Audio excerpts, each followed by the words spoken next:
And I've seen a lot of cops, I've seen a lot of lawyers pull out all of the stops. I've seen a lot of children with their parents in their hands. I've felt a lot of women refuse to understand. Well, I don't think I understand why we're making such a fuss. And I don't think I understand what's come of all of us. And I don't think I understand why we take this world for granted. I just want to get right back to Guitar Players Planet.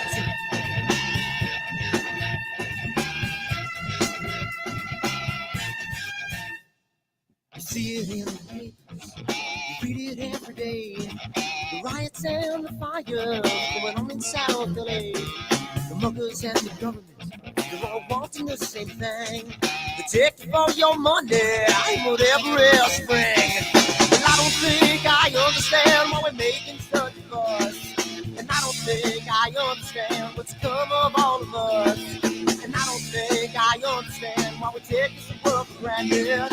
I just want to get right back to Guitar Players Planet.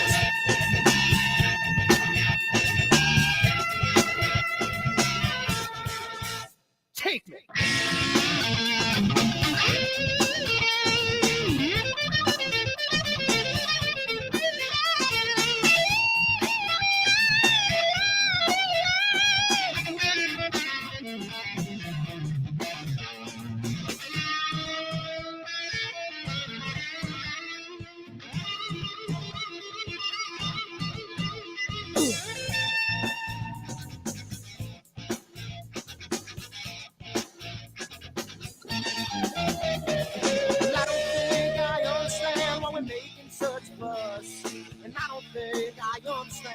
Come of all of us, and I don't think I understand why we take this world for granted. I just want to get right back to Guitar Players Planet. Guitar Players Planet. Guitar Players Planet. Guitar Players Planet. Guitar Players Planet. Guitar Players Planet.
Make a little love down by the water. Maybe I'm the son, maybe I'm a daughter. When the music man calls, that's when I gotta play.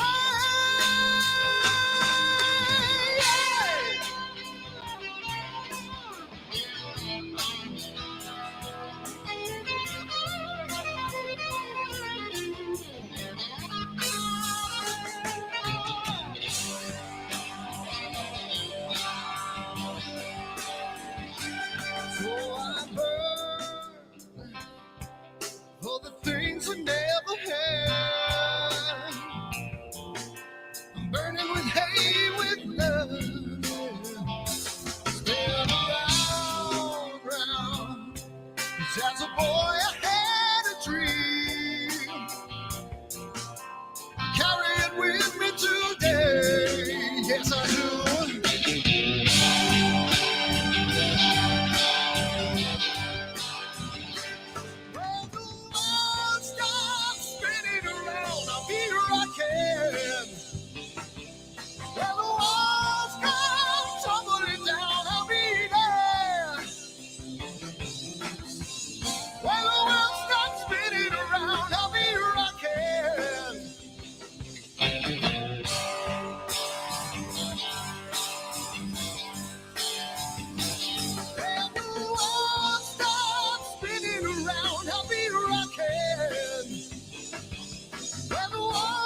When the world stops spinning around, I'll be rocking.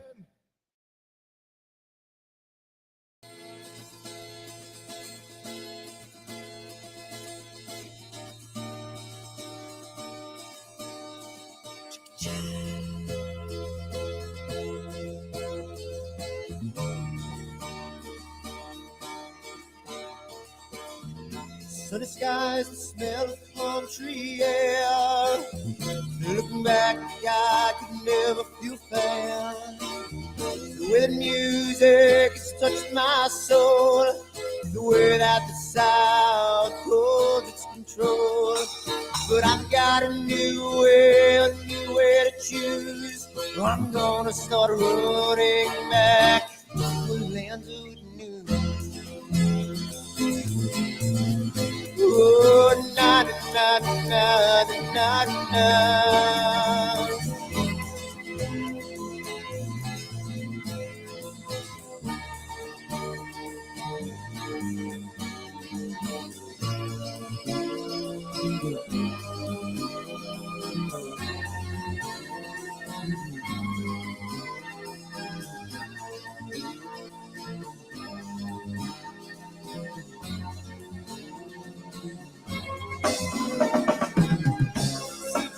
That I've lost my friend.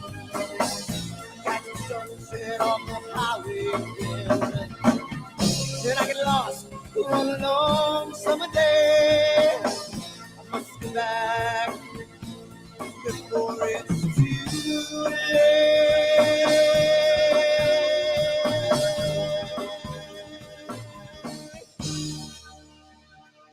You're afraid, you're feeling alone. Time and space can never unfold. The holidays can ring in your fear. The ghost embrace can only mean tears. And I've got a new way to choose. I'm gonna start running back to lands of new. Oh, na na na na na.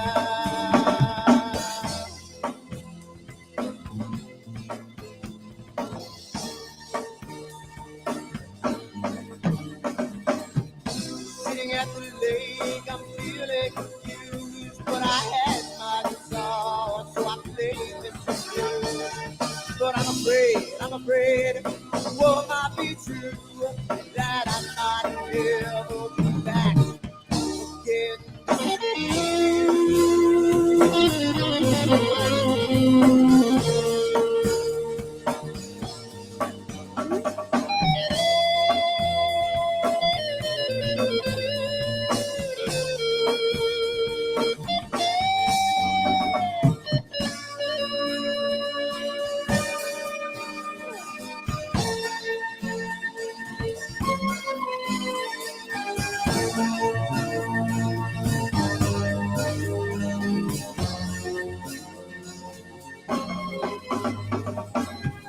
Seems to me that I've lost my friend.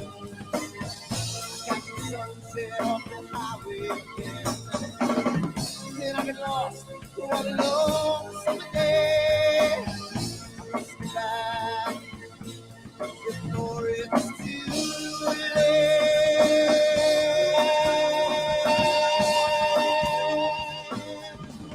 Before it's too late.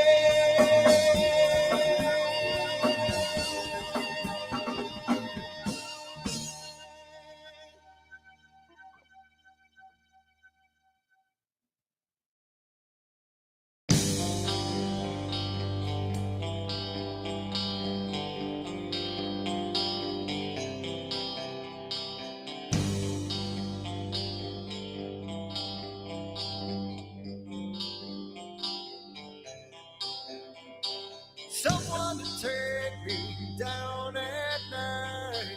Someone to make my day. New revelation fills my soul.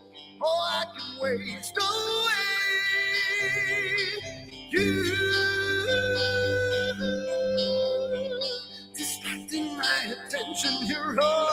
on my mind. You, not looking for perfection, but you're too hard to find. Now the first night is coming, and I know what to do. You know that nothing feels sweeter than someone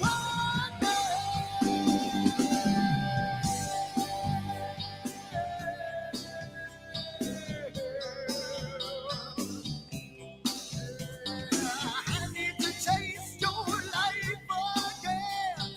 I need a rendezvous.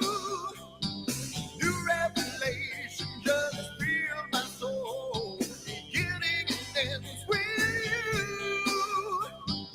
you. Distracting my attention, you're all that's on my mind. You, not looking for perfection, but you're too hard to find. Now the first night is coming, and I know what to do, yeah. You know that nothing feels sweeter than someone else, yeah.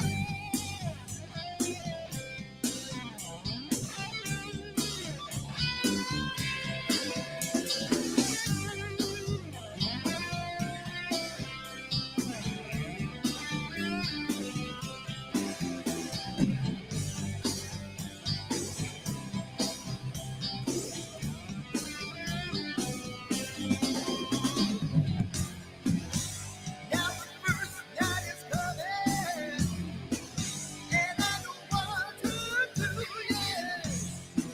She knows that nothing feels sweeter than someone else. Yeah, alone it seems funny that I'm in love with you, yeah. You know that nothing feels sweeter than someone else.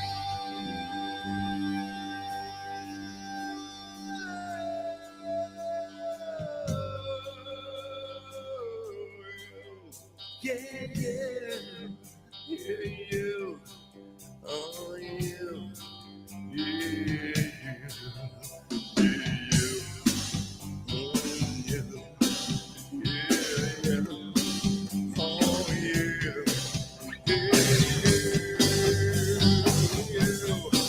Yeah, you. Oh, you.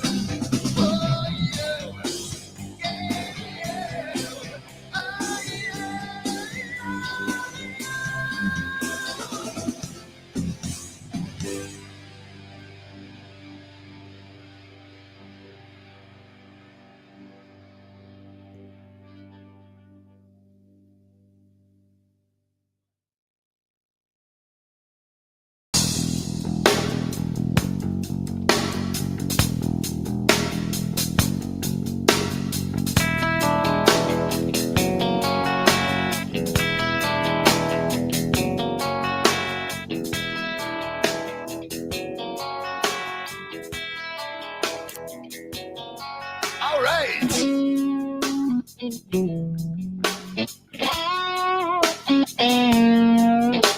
Hey, yeah, yeah.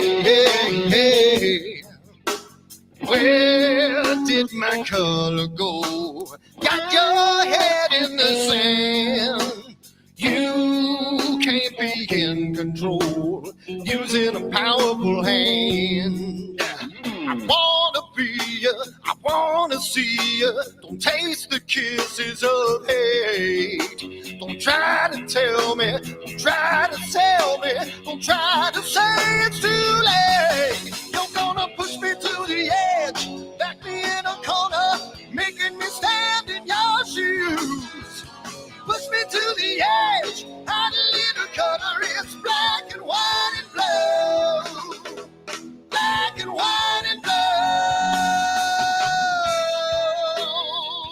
yeah.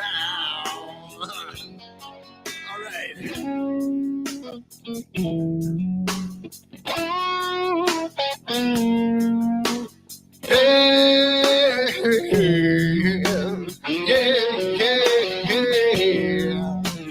Cat learns to ring a bell. Rat gets free from the maze. We can be taught to love. We've got to learn a new way. I wanna be, don't taste the kisses of hate. Don't try to tell me, don't try to sell me, don't try to say it's too late. You're gonna push me to the edge, back me in a corner, making me stand in your shadows. Push me to the edge, add a little color, it's black and white and blue. Black and white and blue. Yeah.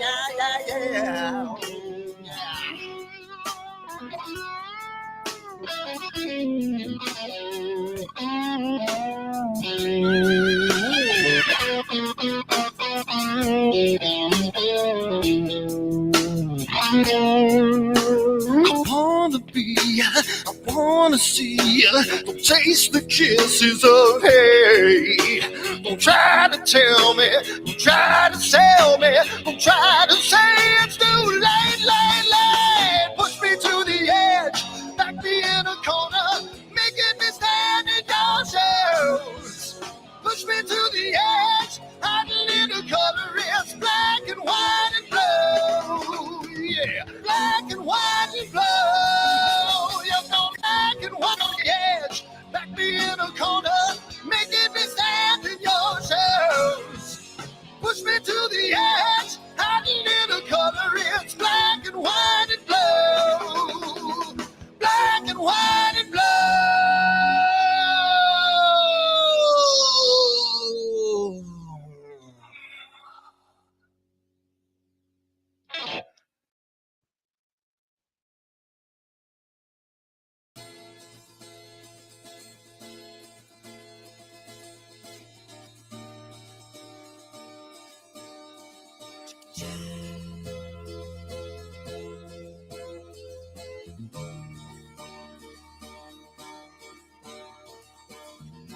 Sunny skies, the smell of palm tree air. Looking back, I could never feel fair. The way the music has touched my soul, the way that the South holds its control. But I've got a new way to choose. I'm gonna start running back to the lands of the new. Oh, na na na na na na.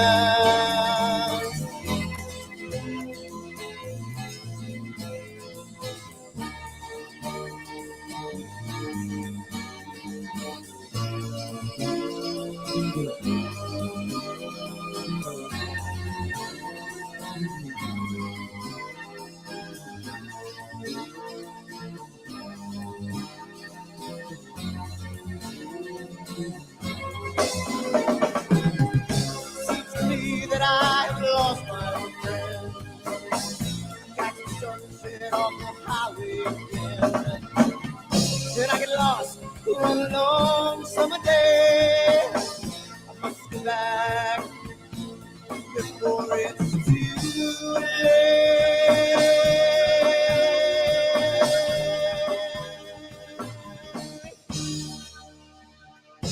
You're afraid, you're feeling alone. Time and space can never afford. The holidays can ring in your fear. The ghost embrace can only mean tears. Then I've got a new way to choose. I'm gonna start running back for lands of new. Oh, na na na na na.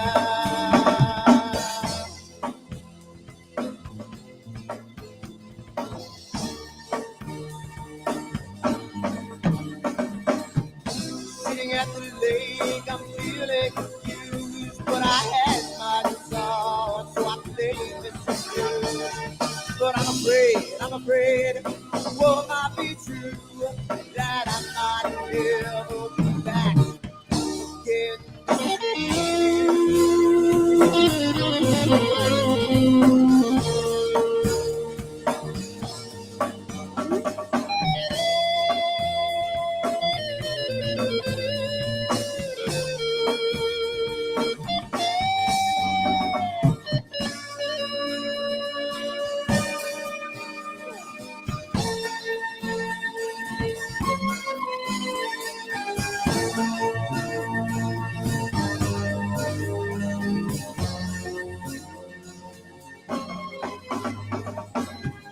Seems to me that I have lost my way.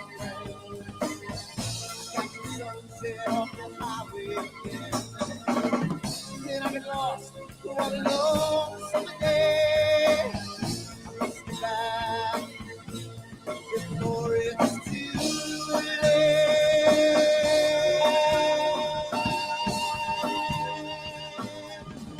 Before it's too late.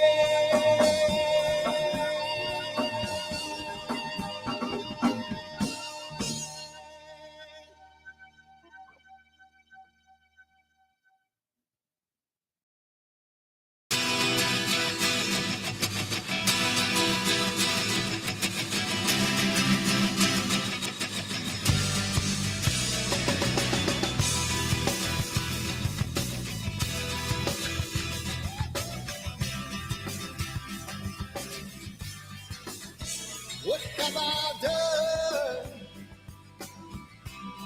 Ooh, what have you seen? Early at night, got in the fight, in the candlelight, looking through the screen. Now what have I done?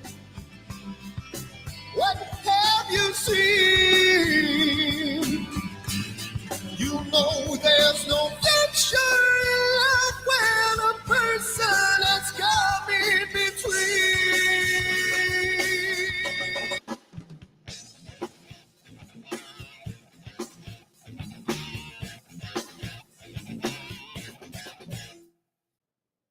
And it went to the 6. I forgot to change that. There we go. How's it going?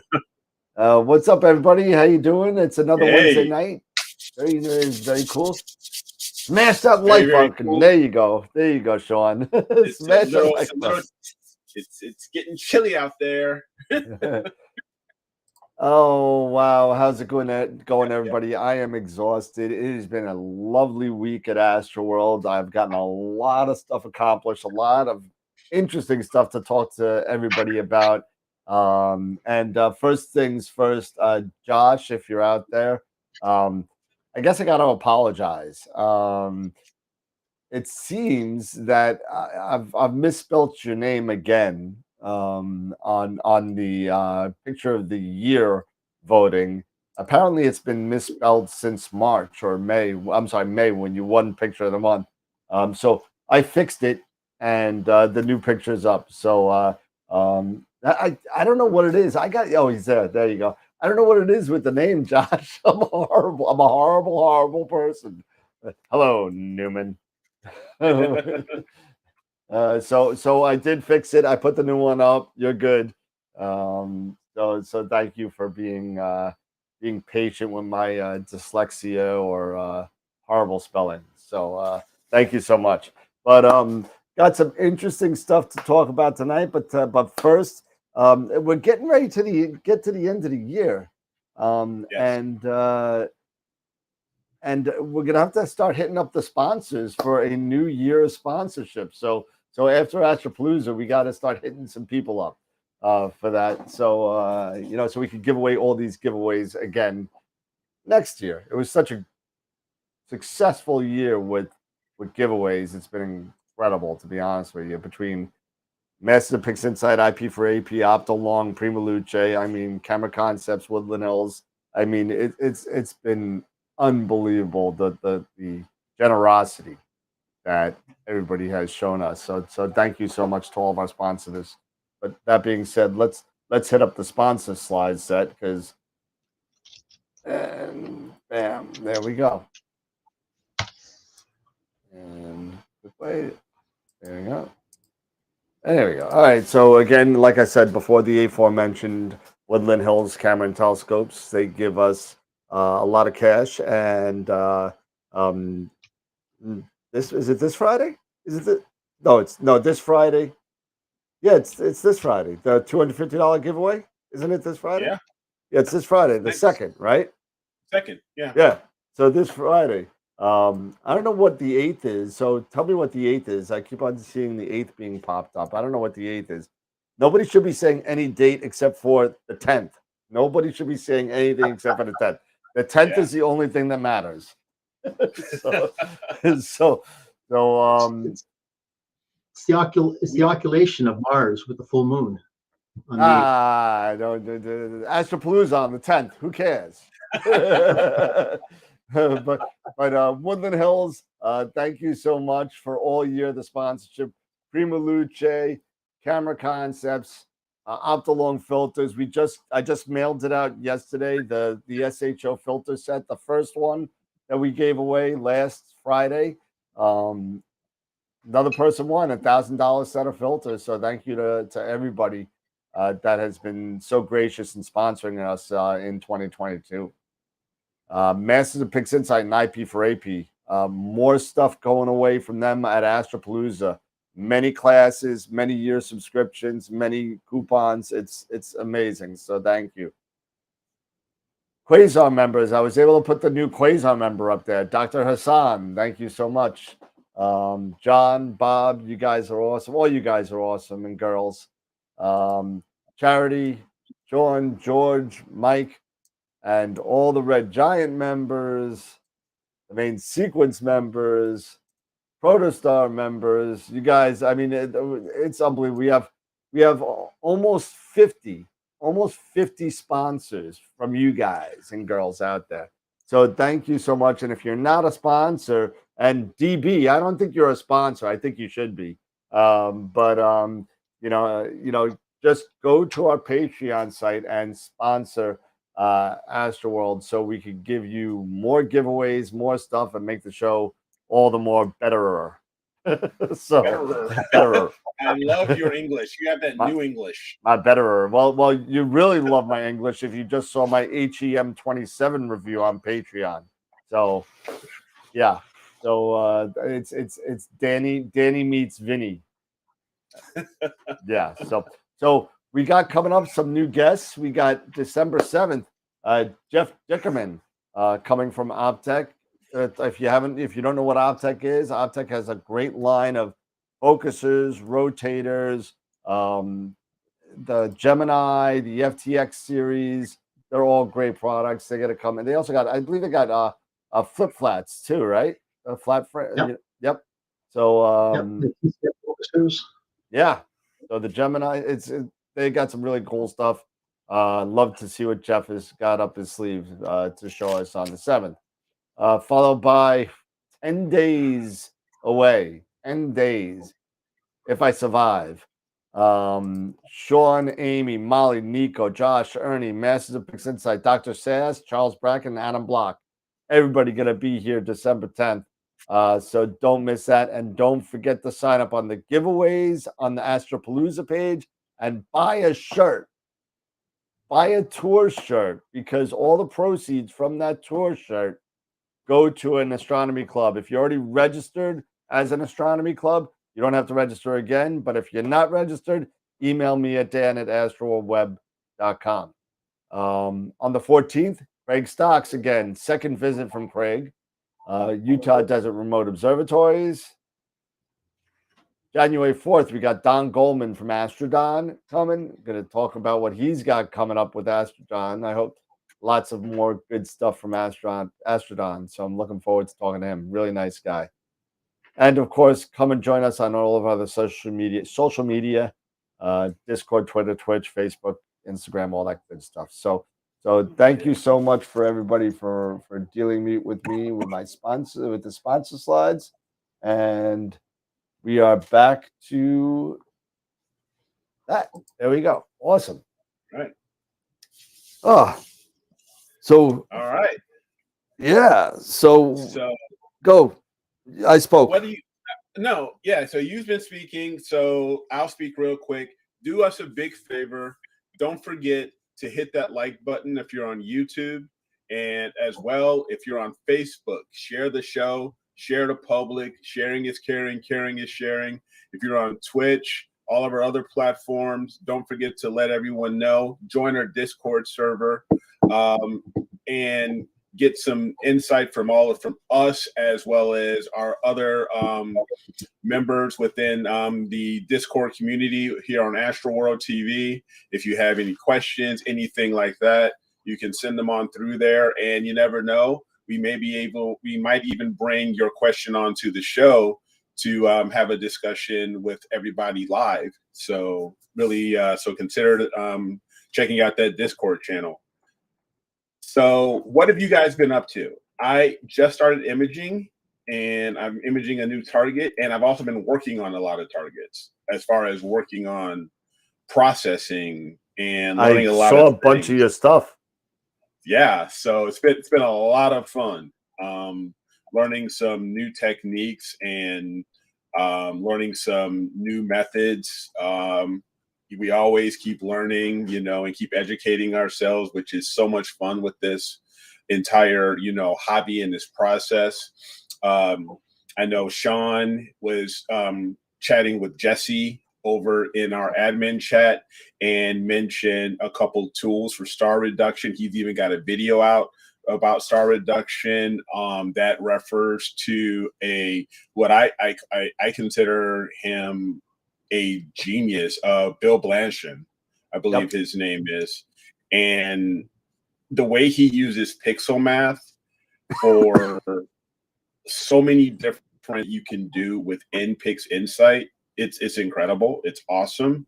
And so I've been utilizing, and they're so easy once you can, he explains a lot, but just utilizing those tools, it's so easy, and it helped out a lot of the images that, we shared last week, improving those. So, and I posted those in Facebook and on my AstroBin page, the updated reprocessed, if you want to call it, images, and I personally think they've been great. Those tools are absolutely fabulous, and they're, he's doing it, if you get at PixInsight, he's basically posting these on his site.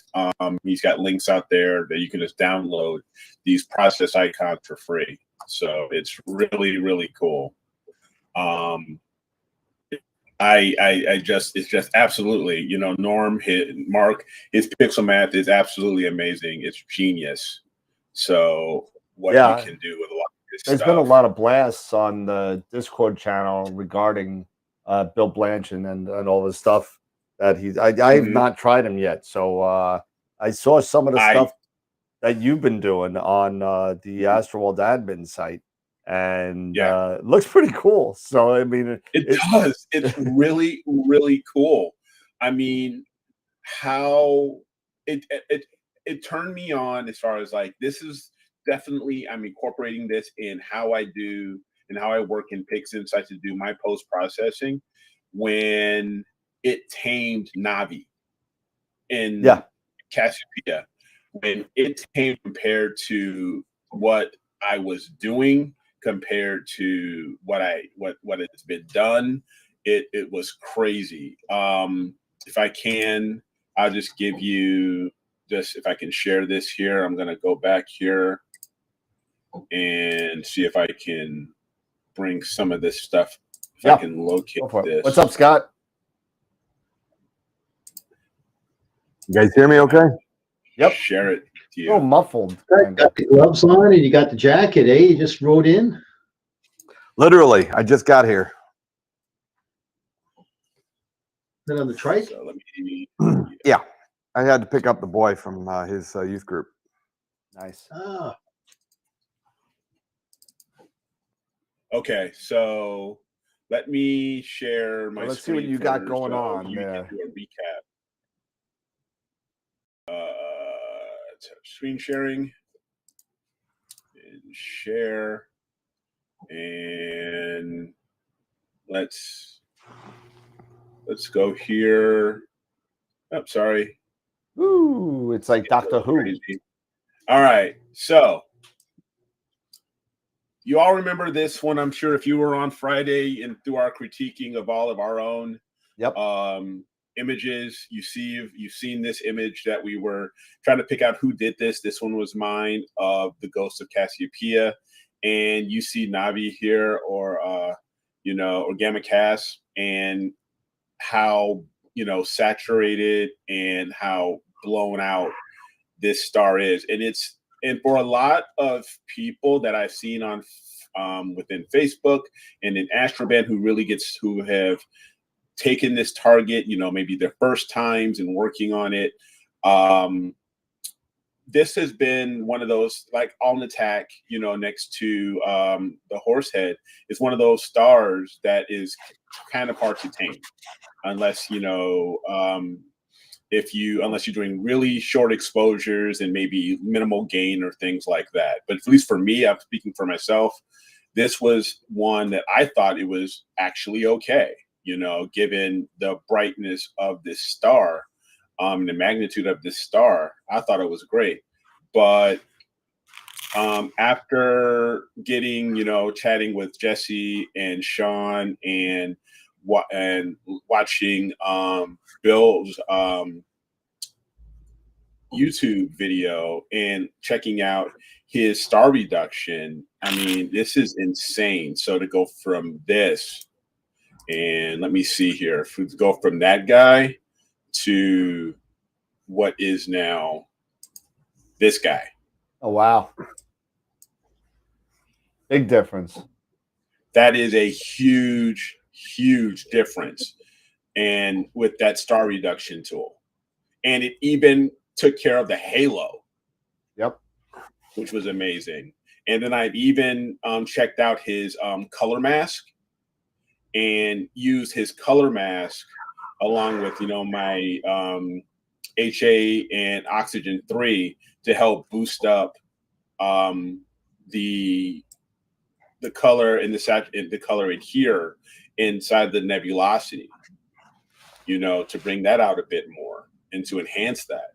So this is just, like I say, this has just been that's been a really, really cool tool. And I'm glad that, Sean turned me and Jesse onto this. And so thank you. Really appreciate that, Sean. And this is just, it's just another one of those tools that, somebody's taking their time out to do some incredible work and enjoy what they're doing, and they're math geniuses and they're able to do this. So yeah, I think it's been really, really cool. And as well as with if I can share here really quick with Andromeda, how I first got this one going. And even Sean mentioned, and me learning, okay, yeah, the stars were oversaturated, the gradient and everything. I actually went back and I reworked a lot of stuff actually with, an AstroPixel processor to help deal with the gradient. And then going back into PixInsight and working from that, and gone from that to this guy. Yeah. So so I've been a busy guy. Busy little beaver. Yeah, I've been a busy little beaver, checking, all this stuff out and having a lot of fun with it. So yeah, it's just been the past few days have just been busy for me, just learning, and educating myself on this stuff. So, it's fun. I really enjoyed doing this stuff. Nice. Yeah, and one other thing that while I've got this PixInsight, the new updates that they've been bringing out. This is another one I've been working on with the dark nebulosity. Was the SPCC and with the spectral photometric color calibration. And for those who are just getting into that, and like myself, I use two different tools, AstroPixel processor and APP and PixInsight. So for me, bringing, doing all the integration, then doing the background calibration, everything in APP, and then bringing in here to do everything else. It didn't work, trying to use either PCC or SPCC. It would fail. And for example, if I would get something, I believe it would be something like this, if I could go there here and go to just one of the completed or something like that. And if I did just a simple SPCC, I don't know if this is going to work or not, and do that, it would get this error here. And this was just before, while I was actually doing the work, it would say it would have no valid astrometric solution. Yep. And so I was banging my head up against a wall on this. And then just through reading and discovery, I found a quite easy solution for this. Just like in back when, with PCC, when we first were able to pull in data from one of our light images, but you can't do that anymore with PCC, because you used to be able to do from file and everything, but that's gone now. So I was kind of figuring out, how do I do this, right? So using SPCC, first thing you have to do, if for people who are new to this and not aware, you have to download a new Gaia Catalog. Database. Yep. Yeah, you have to a new catalog. You have to download the spectrophotometric catalog, which it's about 23 gigabyte files if you want to get the full catalog, and you have to download that and place that into Gaia to save, and then save it in there. So once you download it, and I go to all processes here, and I believe it's Gaia, and you click on the wrench here. This is where, you would, once you download it, then you download those database files. You would select those database files. So you would just simply click select, locate that area or that folder. So right here, if I went to mine, AP, and go to my programs and PixInsight, and I created a folder called Gaia DR3SP, and I saved them in there. And then you would just grab these, click open, and then save them here. Okay, so you have to do that if you want to use this tool. If you want to use the spectrophotometric color calibration, you have to have this release here. But anyway, so once you have all that and you are ready to use this, normally, if you were doing everything in PixInsight, it would grab the FITS header and grab all of your coordinates, your deck and RA information, and it would automatically do everything once you dragged everything over.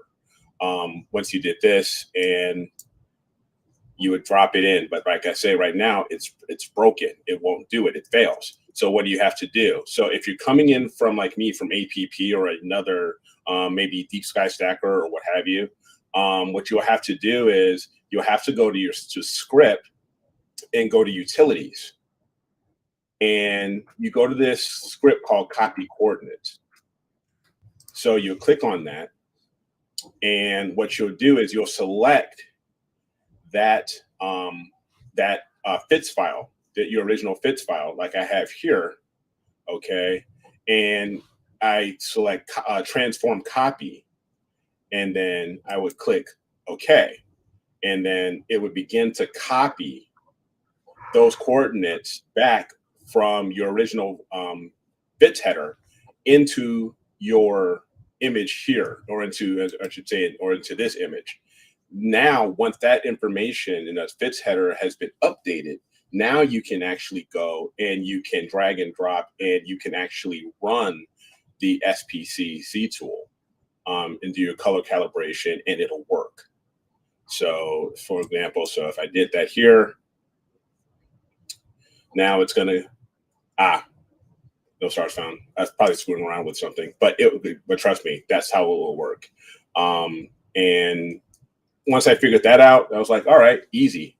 It was done. Cool. And then I can work on everything. So yeah. One reason why I think that broke is because I cropped after There you go. the fact. That would do it. And so you want to make sure you're done with any cropping or anything like that, because if you aren't and you do that and this fails, you'll probably have to run that the copy coordinate script again and make sure you're on this active image. Yep. Then you can run it again. Then it should update your information. Nice. Yeah. So very cool. Yeah, a lot of good updates coming out with Pix Insight. Totally. It seems like they're coming out with something like 2 times a month or something. It's kind of crazy. Yeah. So there's been a lot of cool stuff that they've brought out, and and I'm just learning and following along. Yeah, like I said, we just sold our 4th shirt, so thank you, Dave. He put it out. Nice. 4 shirts. So all the proceeds go to Astronomy Club. If your club's on the wheel already, you don't have to re-register. You're already there. But if you don't have one on there, we got a couple. We got 2 more on emails. I got plenty of flyers left over for Astropalooza. I don't know what I'm going to do with them all. They're all garbage when it comes December 11th. But I should have put a random thing on the back so I could use it for both. But what are you going to do? But it's gonna be it's gonna be a fun day. It's gonna be very fun day. Yeah. But yeah, that's a lot of good stuff. I mean, I haven't done anything as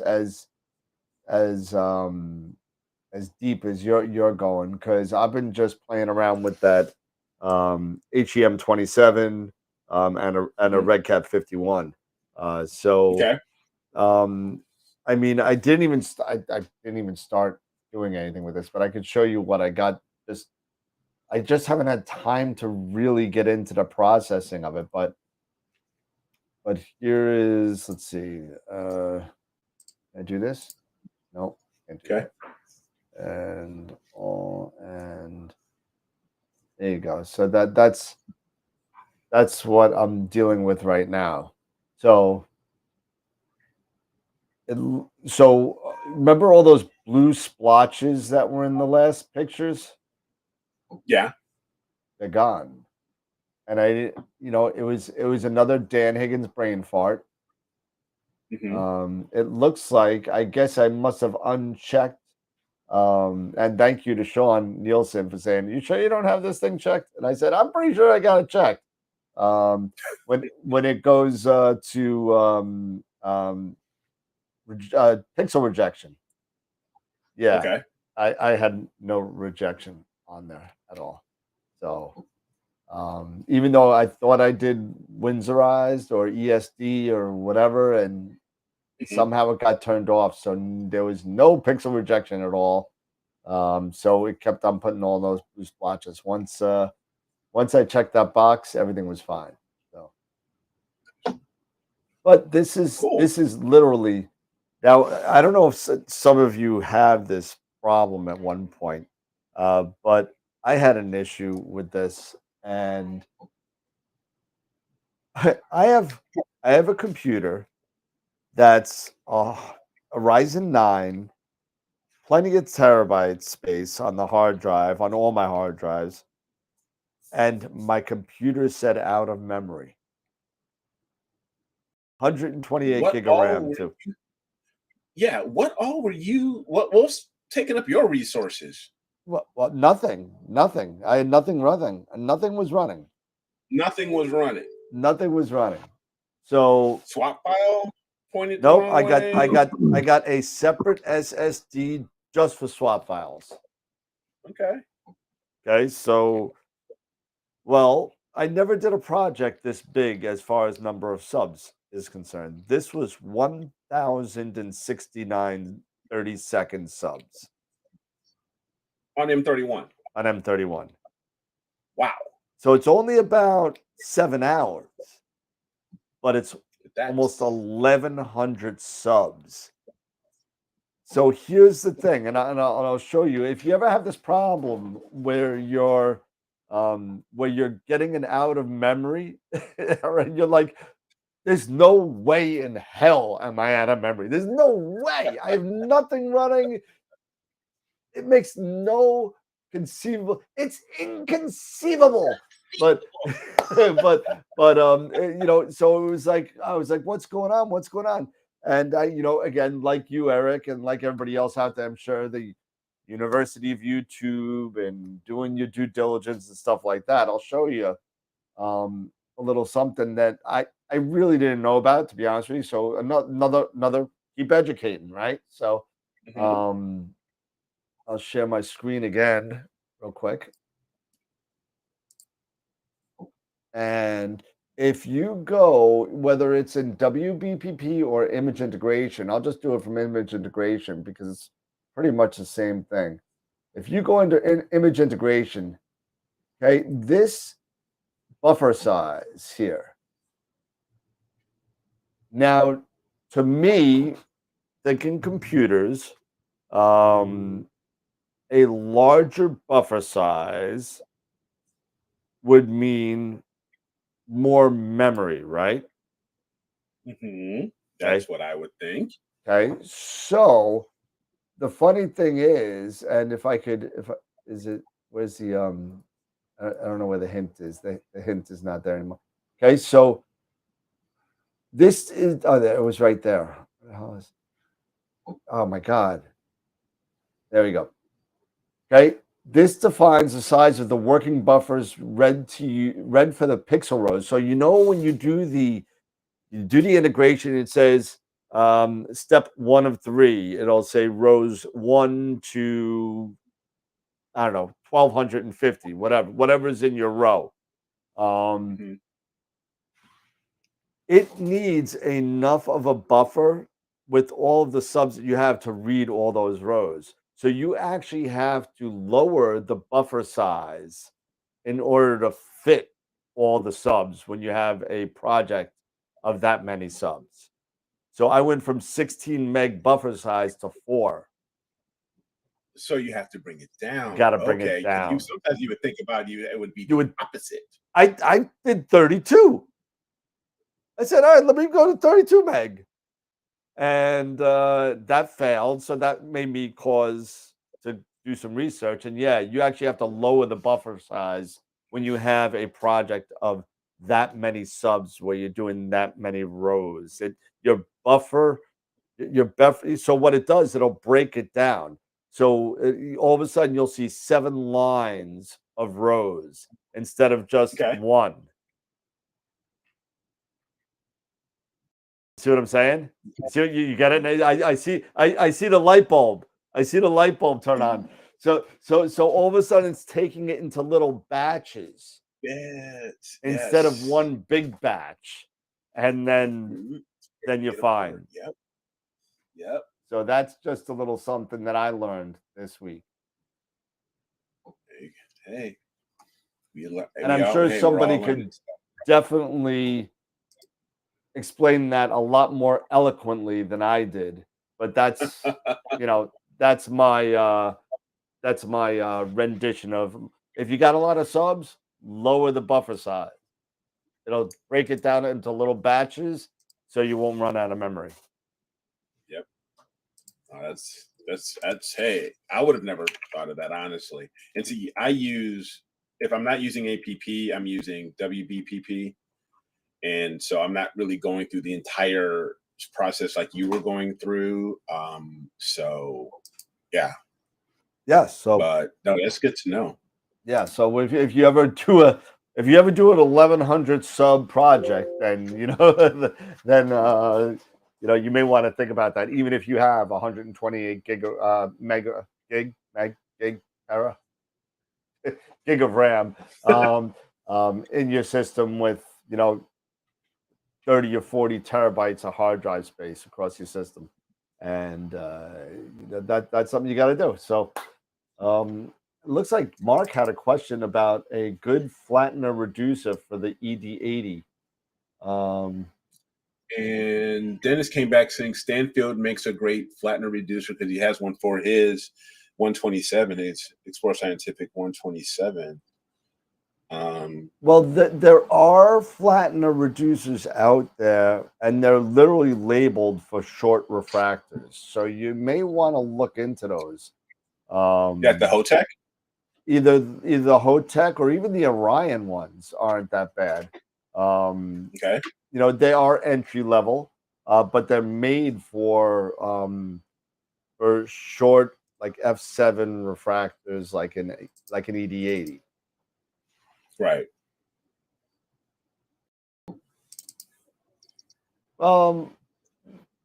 Most of them don't. You're right, Dave. But you know, when you have an ED80, sometimes a lot of people aren't using full frame yet at that point. They don't have that focuser for that image circle. Correct me if I'm wrong on that, guys.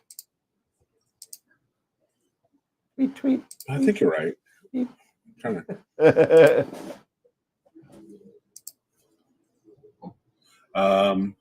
I have one, but they're not reducers. Whitefield, Starfield. Is John saying Starfield Optics, maybe? Yep. So, sorry, you know, I'm still in my William Optics bubble where I just buy everything right there. I'm such a brand loyalist. It's crazy. Yeah, but aren't we all though? Loyalist. We are. Huh? We're all that way. You know, I just want to keep everything together and not necessarily move around, going to an off-brand to integrate with things, especially if I can purchase something from that manufacturer or anything like that. Like with Celestron, you know, I've got this AVX here, and you know, and then I had the 8SC, and I got the Edge. You know, I wasn't even considering like buying a Mead or anything like that. I was straight Celestron, and for the longest time, even when I first got started with AP, I was actually using a StarSense, you know, to help me with all my plate solving and everything. Oof. And then I would start with SGP, you know, or I would start with or APT or anything like that, or that type of software to begin my, you know, my acquisitions. You know, I was just that brand loyalist, and now with ZWO, I mean, it's like, okay, I got this, and that's good. That's all I need for right now. So yeah, I mean, I used what is it? I used the 683, the adjustable flattener from William Optics for a long time on multiple scopes, and that's probably at least 4 of the adapters that I have in my closet of death is probably for the 683 because I use it on multiple scopes. But that thing worked great for that size. I mean, you know, if you have a bigger scope, the 683 is only a couple $100. Yeah, it's like, what was it, 280, something like that? You know, something 683. Like that. I think it was 280. It might be. I'll find it right now. As a matter of fact, I just it's 280. ordered one. Yeah, it's 280. 279. Yeah, I grabbed one during the Black Friday sale, and I got it for like $210. Well, yeah, no, I'm sorry, that was a special edition, the silver one. The regular adjustable 683 is 218. Yeah. So I ended up getting that, and then there's an adapter you have to buy for the FLT 91, so it can so you can mount it to the M63 and of the refractor. So I got one part. I got, you know, from Agena, I got the adapter for it. So now I'm waiting for because Agena was out at the time, but got it from HPS. So the reducer should be here tomorrow, and then get that set up. Hey George, that'll drop it down to like 430. Give me a second, George. I'm loading up WPPP to show you.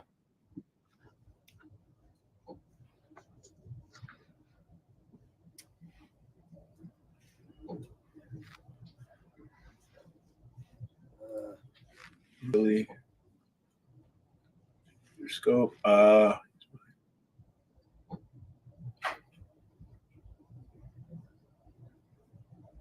Yeah, the William Optics flattener reducer works really well for a lot. Yeah, and it's adjustable.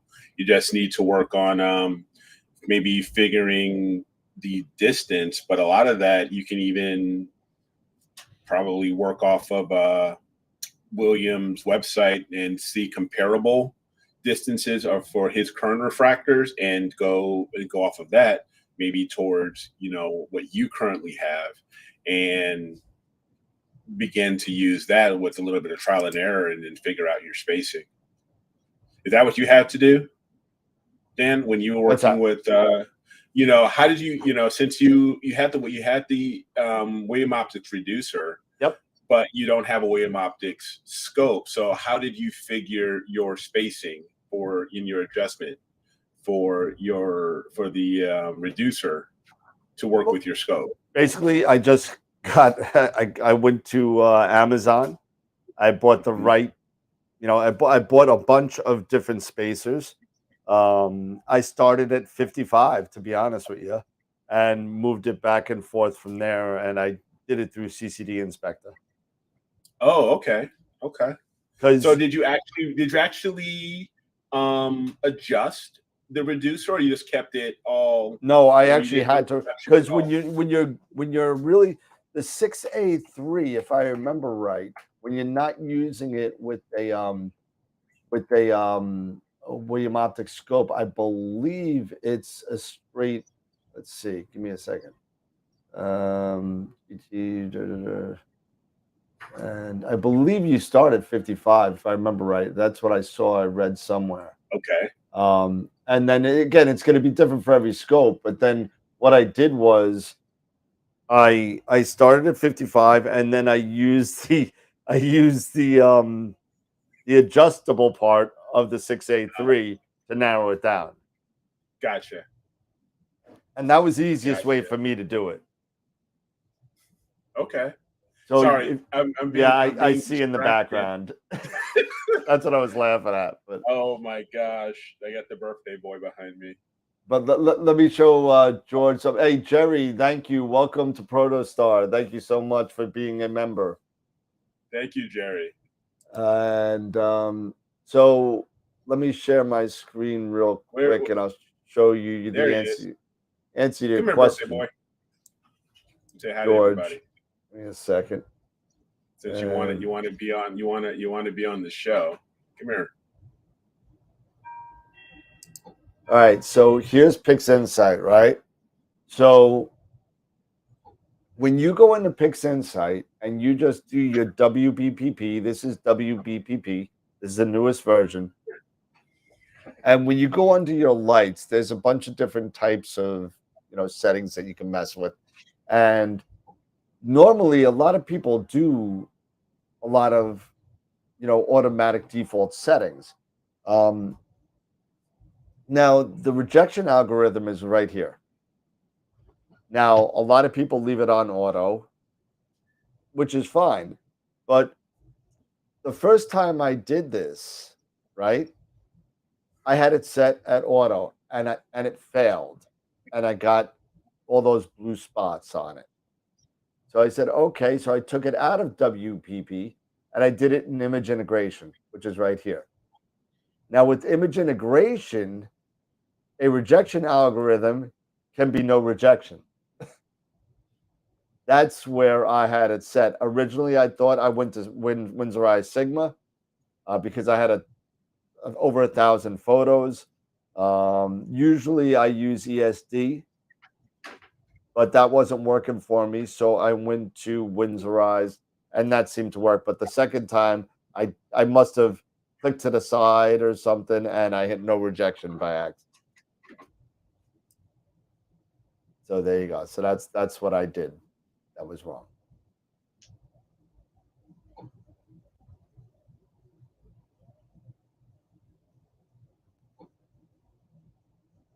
Yeah. I hope that answers your question. So yeah. So, Pete, you been doing anything? No, just working. Just working. Later.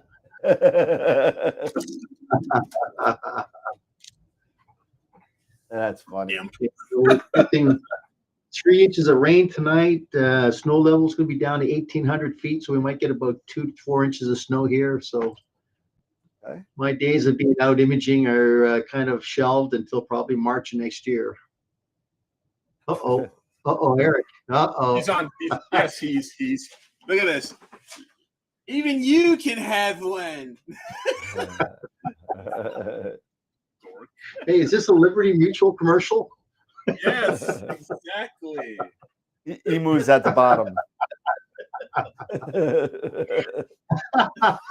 thought my son was a ham. Oh no! Oh, hold it there. Hold it. I know, right? I think you overstepped the bounds there. I mean, seriously, you give him a camera and a mic, it's forget about it.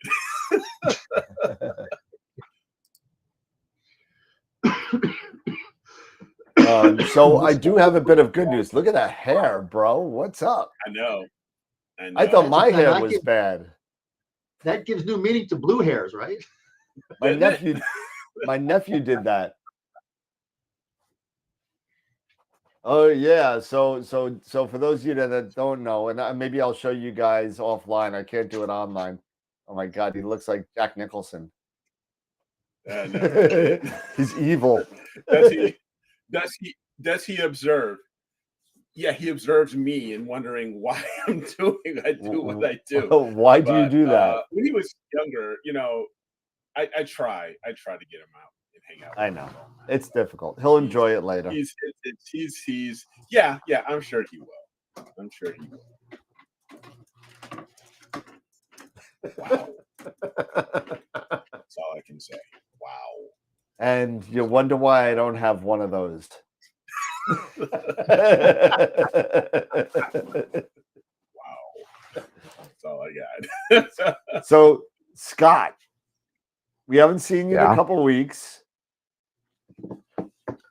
Vacation? Yeah. I mean, vacation. Holidays. You're on vacation Holidays. every day. You're in Florida. This is true. Yeah. Did you take the scope out yet? Yeah. You did? Yeah. Yeah. Oh, yeah. Yeah. I got it. No. Well, so close. I got it. I got it polar aligned, and I got the I got it to acquire a target, but okay, then the clouds rolled in. Nothing. Yeah. We got to take a donation to find out what we got to do to get Scott to get some images with that beast. You know what? Yeah, we got to. Yeah, we know what we need to do. I mean, need to get if any of us had that beast, it would be already. And then he can take as many images as he wants. I'm telling you. But it'll happen. It'll happen. Obviously, probably ain't gonna happen till the spring, but it'll happen. I'm sure. Yeah. Holy camoli! I put that thing together here on 2019. Yeah, it was right before COVID. That's right. That's right before COVID. But so I do have some good news. So we got about 23 people watching. Got some good news for the members that are out there. So I'm going to throw it out there. Is anybody out there going to NEAF in April? Is anybody out there going to NEAF? I know you're not going, Scott. You're all the way down in Florida. You're not going. Ernie's going. Ernie is. Who else is going? Ernie's Anybody going. else going? Who else is going? Come on, don't be bashful. Yeah, really? Who else is going? Come on, there's 23 members and only Ernie is. You got to be kidding me. Come on, Newman. It's too far from him. Newman, come on. Get a ride. Somebody. Wasn't planning on it. Why aren't you? It's the first one in 4 years. What do you mean not planning on it? It is true. First one in 4.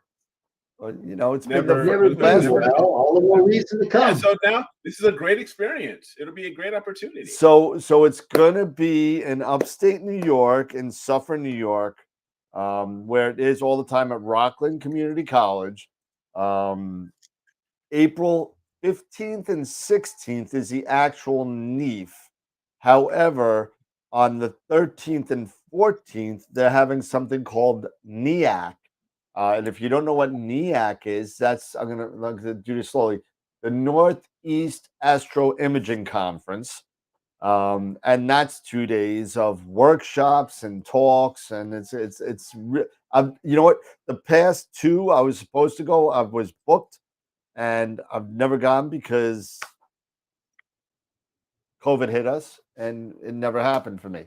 So I'm going to it this year. However, the reason why I'm bringing this up is because AstroWorld has a table at NEAF this year. So we will be there as not a vendor, but as somebody that's there to kind of hang out and hopefully spread the word about AstroWorld and have some fun and meet some people and all that. So so it's paid for, it's there. So we're gonna be there. Sean, you better come down and hang out at the AstroWorld table. You know, if I'm going up for Starfest, you should be coming down for NEAF. So you better be there. No, we are going to probably be next to Prima Luce, I think, but we're gonna be there. So it's gonna be a lot of fun. So come on down. It'll be a great time. So come on and we'll hang out. Depends. I don't know how many. I know I'll definitely be there because I live in New York. I know Pete is going to be there with Woodland Hills, I think, right? Mm-hmm. Yep. Yes. Eric is a 50-50, I think. I'm still at 50-50 right now. I'm working on it. 50-50. Yeah. So you know, Jessie will be there, I'm sure. She's right in Delaware. She'll probably be there, depending on how her school work gets her there. But it's gonna be a lot of fun. So, you know, it's gonna be the first, believe it or not, it's the first NEAF. It's the first NEAF that has happened since AstroWorld started. Ooh, Yeah. wow. It has. There has been no NEAF. Yep. Since we got started. Holy cow. You are absolutely right. So, yeah. So I anything that really, you people, I'm going to throw this out to the group. Anything that you would like to see us do at NEAF, let me know, because I'm thinking of ideas, trying to grab some attention from, you know, whoever's there. And I'm not going to go running around in a Speedo or anything like that. So, it's normally every year. It's just been canceled every year because of COVID. So the last one was 2019. And then 2020 obviously was canceled. 21 was canceled. 2022 was canceled literally like a week or two before the show. So this one, they put it up on the website. Get your tickets now if you plan on going. Actually, don't go on sale until January 2nd. Is it January 2nd? Well, get your tickets. Don't wait. Don't wait. Yeah. It's gonna be a lot of fun. So I don't fly either, Dennis. I hate flying. I would say take a cruise, but it'd be tough getting a cruise from Topeka. So that's not gonna happen. So but it's gonna be a lot of fun. So it's gonna be very, very cool. Yeah. Like I said, I love to get there. Weather should hopefully be good because it's in April. So, and I'll be there for NEAC too, and hopefully Pete will be in New York so we can go see the final regular season game of the Islanders on April 12th. So, you know, so if you're here on April 12th, we're going to that game. Just let me know when you're travel plans go through, I'll get the tickets. So Well, what I was thinking, Dan, is maybe I could just, I'll fly in and hang out with you for a day or two, and then maybe we'll drive up to the show, do the show, come back down, and we got to spend a couple of days with a certain person. Yep. And then I can just fly out. So I'm debating, you tell me what airport I can fly into, and I'll just make the arrangements to do that, because we're not going to have a booth there. It's just going to probably be myself. I got a feeling, I think Farah, Farah used to bring out all the stuff, right? She used to bring out all the stuff, and then she'd always have whatever. She'd always have to ship it back. So I have a feeling it'll just be probably myself that'll be out there just to kind of meet everybody and just kind of, partake in the festivities. But I think that would be a good idea, because I did get a chance to talk to our person, so I know we got to spend a couple of days with him just to make sure he's up and running and he'll be a happy camper. Absolutely, that's gonna be a lot of fun. Let me just do one more thing with the share screen real quick, and let me get this up. So I put up a lot of stuff on the image contest site because we got a lot of stuff going on over the next couple of weeks. So let me just put that up here real quick. And so this is the AstroWorld Picture of the Week part of the web page, the image contests. Now, this is a long road. This is a long web page because there's a lot of stuff going on. So we got the last picture of the month. We got the current picture of the week. I've been getting a lot of questions about the current picture of the week. Yes, this is the first picture that will be used in 2024 calendar. So this is for next year. Remember, we decided that it's going to go November to November, so we have time to get it out. So that's the reason why. So just keep on voting for your picture of the week. And this is for November. I'm sorry, this is for December of 2024. So we got a lot of pictures of the week again, right? And now we have November picture of the month, right? Got all this going. Actually, SAC won this one. I'm sorry. That was the last one. That's SAC. This won the picture of the month. And then we got the picture of the year voting. Okay. This voting, this has got to change. This has got to change. We're going to start taking the picture of the year vote starting tomorrow, December 1st. Okay? And that's going to go through till December, till Astropalooza, maybe December 14th. So start voting on Friday or tomorrow. But we have all the pictures of the month here, and you can vote for the picture of the year there. And that's, I got to put the new one up. So that is not a picture of the month. So that is the Astropalooza 22 wine tumbler you could get from the store site. So you could grab that. And then you got the host pictures that we were talking about last week. So the host picture of the year, same thing.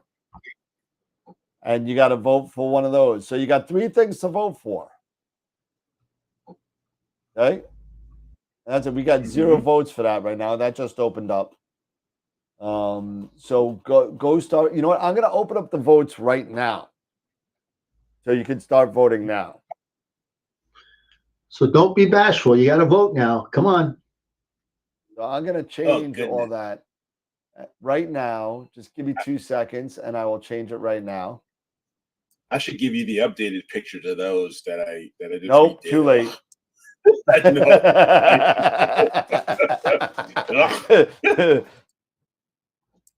Let's see. So I'm gonna change these YOP polls right now.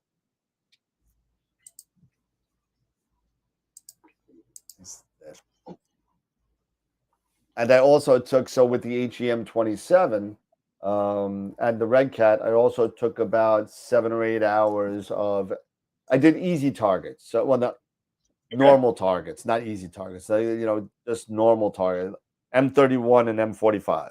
So I just wanted something that I could test the mount with. It wasn't something that, that I was trying to go for some, well, I wouldn't go for dark nebula in my skies anyway, but that would be a hell of a challenge to do that.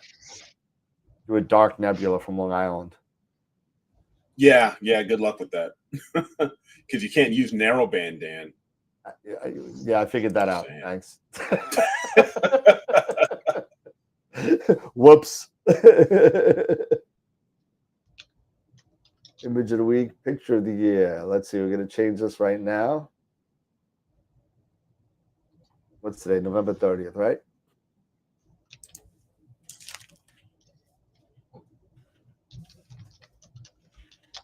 November 30th. Done. And it ends. We'll change it to the 16th. And we'll update that. So now everyone can vote for picture of the year.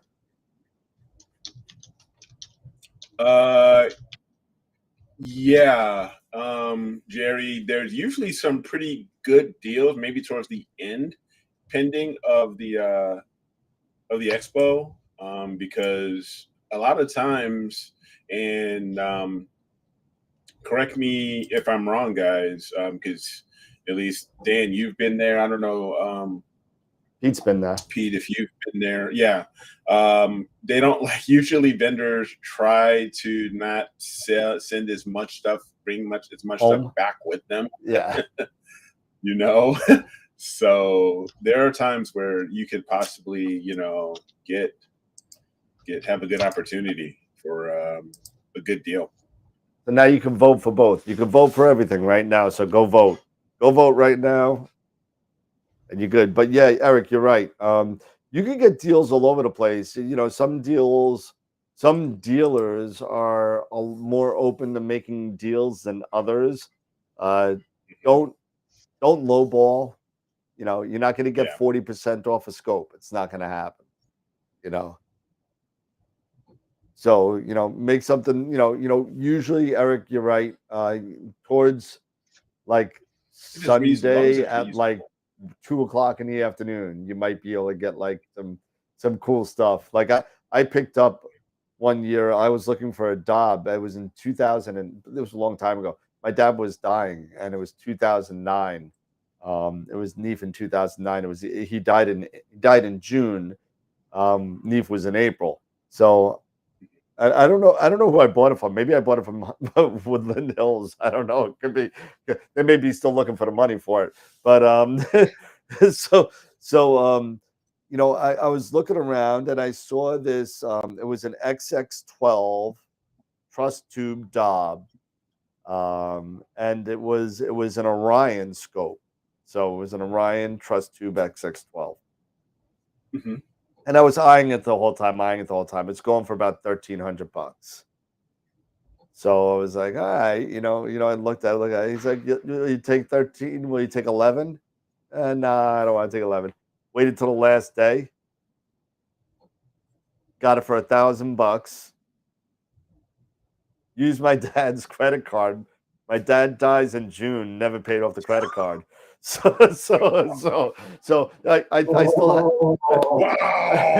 I still have the scope right now, and I consider that a parting gift from my father. So I'll never let that go. So right. I don't really remember who I bought it from. I'm just saying, but that's just funny.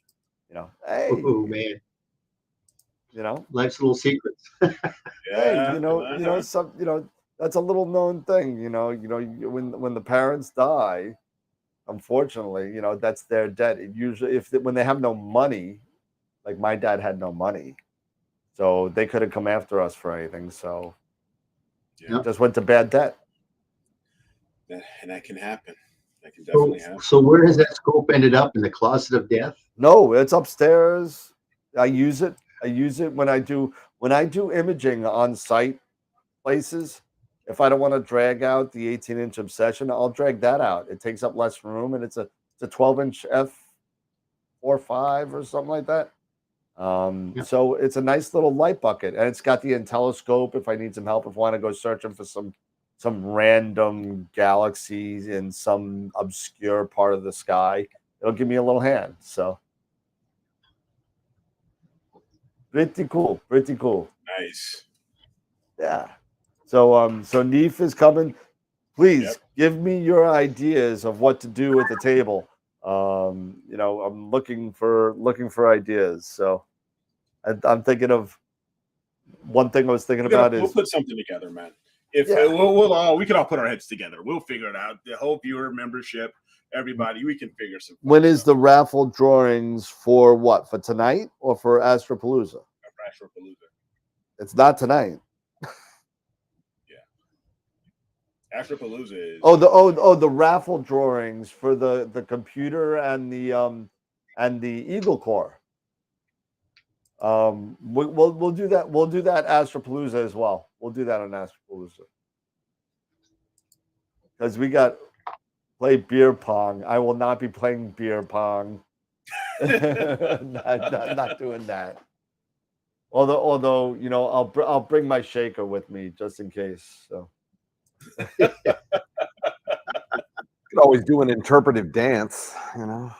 Yeah, absolutely. You know what? I'll do an Irish dance. There you go. I'll do an Irish jig. It'll be to that song "Men Without Hats," the safety dance. Oh yeah, the safety. S S S S A A A A F F F F E E E. Dave's saying maybe set up a live feed, do like a radio.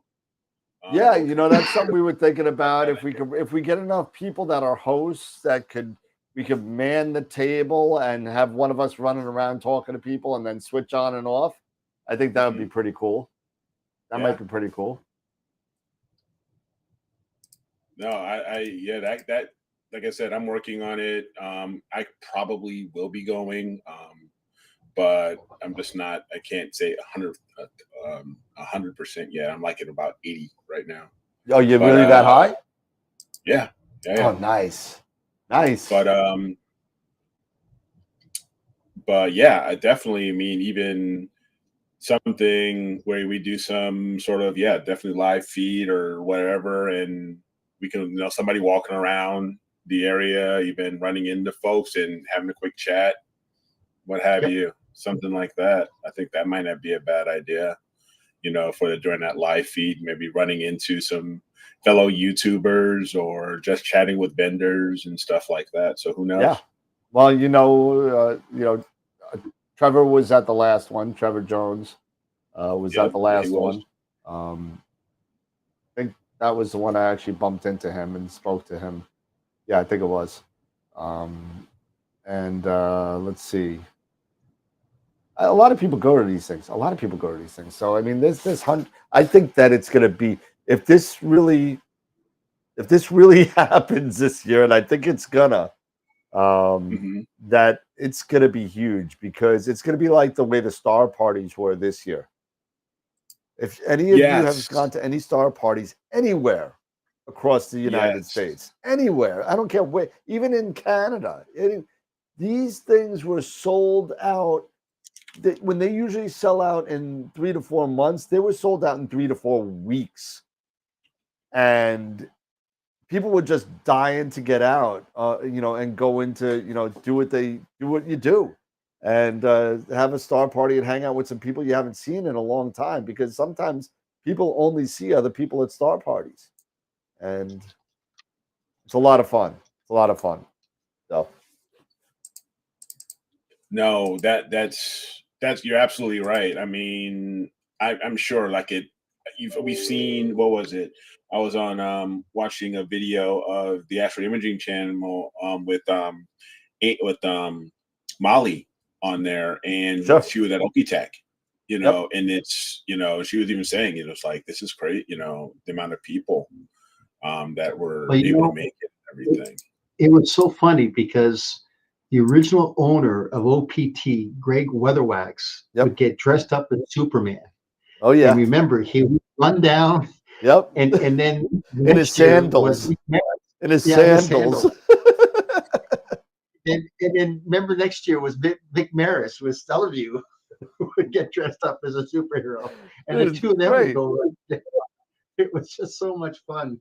Oh, it's a lot of fun. It's a lot of fun. You know what? And no, I don't think we'll get dressed up like anybody. Maybe, it would be nice. And if he's listening, I hope he's listening, even though I know he's probably not. Oh man, I'm losing my mind. I just lost my train of thought. Oh, you're gonna try to get Brian May to come in there and kind of hang out Brian with May. Brian May should come to Neef to the AstroWorld table and say hi, because Brian, if you're listening, I am like what was it, Tim Robbins in the Shawshank Redemption, writing the letter to the library every week for like 3 years. This is me with your publicist. So I've been writing letters to you for a year now. And I get it. I understand. Maybe I don't. I don't come from, Brian's lifestyle. I am sure he is an extremely busy person. Well, if you can't get Brian May, maybe you get Paige Sporonic to show up. Yeah, that's just I may as well go email Neil deGrasse while I'm at it. So who won the last picture of the month? It was the Polaris picture by. The only thing I have to go about it by is Polaris by SAK. It's Stephen Kennedy, if I remember the name right. So Stephen Kennedy won that last month. So that was the last one for the upcoming.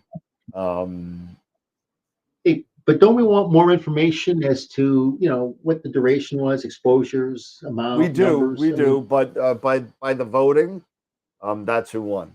So if I remember right, I'll look at it real quick. And Gideon, I have an idea for January's picture of the week. Have 4 members supply a data set. Each of you process one, and we choose the winner. What happened? Interesting. No, Gideon was saying he had an idea for the January picture of the month or picture of the week. Oh, 4 I'm members. sorry. supply a I data set. don't want to cut you off. I need to correct what I just said. Polaris by SAK won the last picture of the week. Okay. So that was the last picture of the week. The picture of the month for November it goes on to vote now. Oh, as we speak, and that goes until the 7th. So you can vote for that right now on the website. Okay, so you can vote for the picture of the month in November right now. And I apologize. So Kennedy won the last picture of the week. That is part of the November picture of the month. For the picture of the month, you got the bat and the squid. You got the Guardians of Navi. You got a Pac-Man and the Polaris picture. So if you want, you could go take a look at that on the website as well. So Eric, I apologize. I didn't want to cut you up, but I had to correct what I said before. No, you had, people start yelling at me, Right. No, I was just saying that Gideon had an idea for January's picture of the week was having 4 members supply a data set, and each of us can process one. The 4 of us process one, and we can then end up choosing the winner. Well, I mean, I literally did my tab over at Telescope Live keeps on going up and up and up. Telescope Live.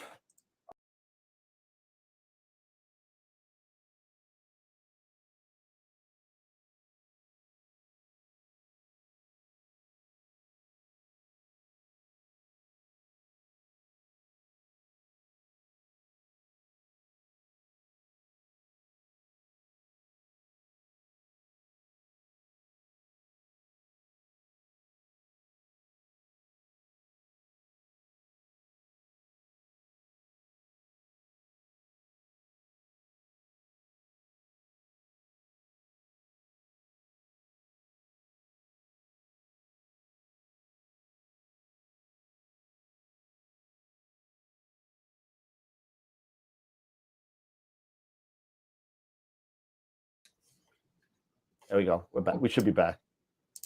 Give it a second. I know. There we go. We're back. Okay. Sorry, guys. So we're back. We're back. We're back. There we are. So sorry. So I don't know what you. So we were talking about Telescope Live. Yeah. And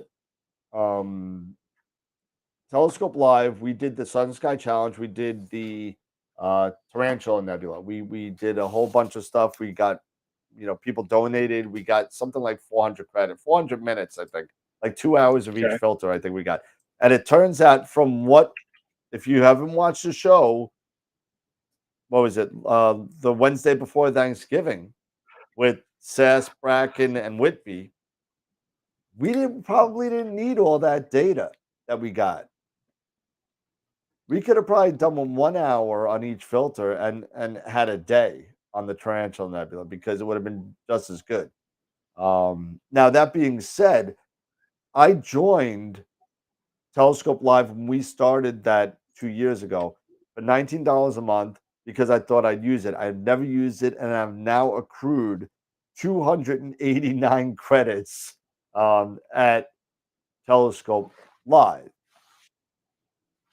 So that being said, we could pull something. We could probably get something free from them because they have the one-click observations. Like right now, I'll show you exactly what I mean.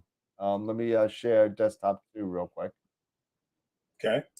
And here's Telescope Live. Okay, so I've accrued 289 credits, but they have something called one-click observations, and this is stuff you get I'm in the silver plan, so I get 20 credits a month for $19, whatever.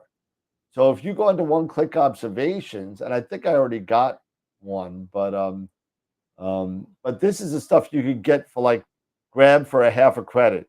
So for a half a credit, I could get an RGB 1 hour and 7 minute version of the Tarantula Nebula from Australia. Okay. Or let's see, where's a better one? So here's 0.9 credits. Here you go, 0.9 credits. Open cluster, LRGB 1 hour from Spain. You get this for almost nothing. Now, if we want more, we could get more. Like this is an hour and 20 minutes. Like I was looking up, and I think I got when I picked this up. Let's see. This is the original Tarantula Nebula imaging. So we got. Okay. I still have all that data. That's ours. Let's see. I picked up. What's that galaxy with the not Omega Centauri? Centaurus A. Centaurus A? Yeah. So I picked up 1 hour of Centaurus A for less than 1 credit. And it's somewhere, but you could literally look under whatever you want. If you go to object name, Centaurus or A, and there's nothing there yet. But here's the Horsehead and Orion, 1 hour of HSO from Spain for less than 1 credit. So there's a lot of stuff we could grab. Yeah. Even in process and see who. I think it did this way.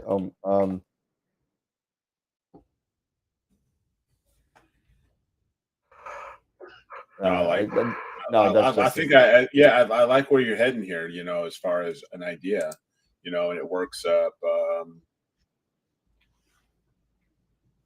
And here's here's an advanced request. So I can get like Centaurus A is really an LRGB image. So you're gonna want low moon, but we could complete in Chile for 0.8 of a credit per minute. We could get a lot of stuff here. So I'm just saying, there's stuff we can get for not a lot of credits. So we could do something like that, if you want. Yeah.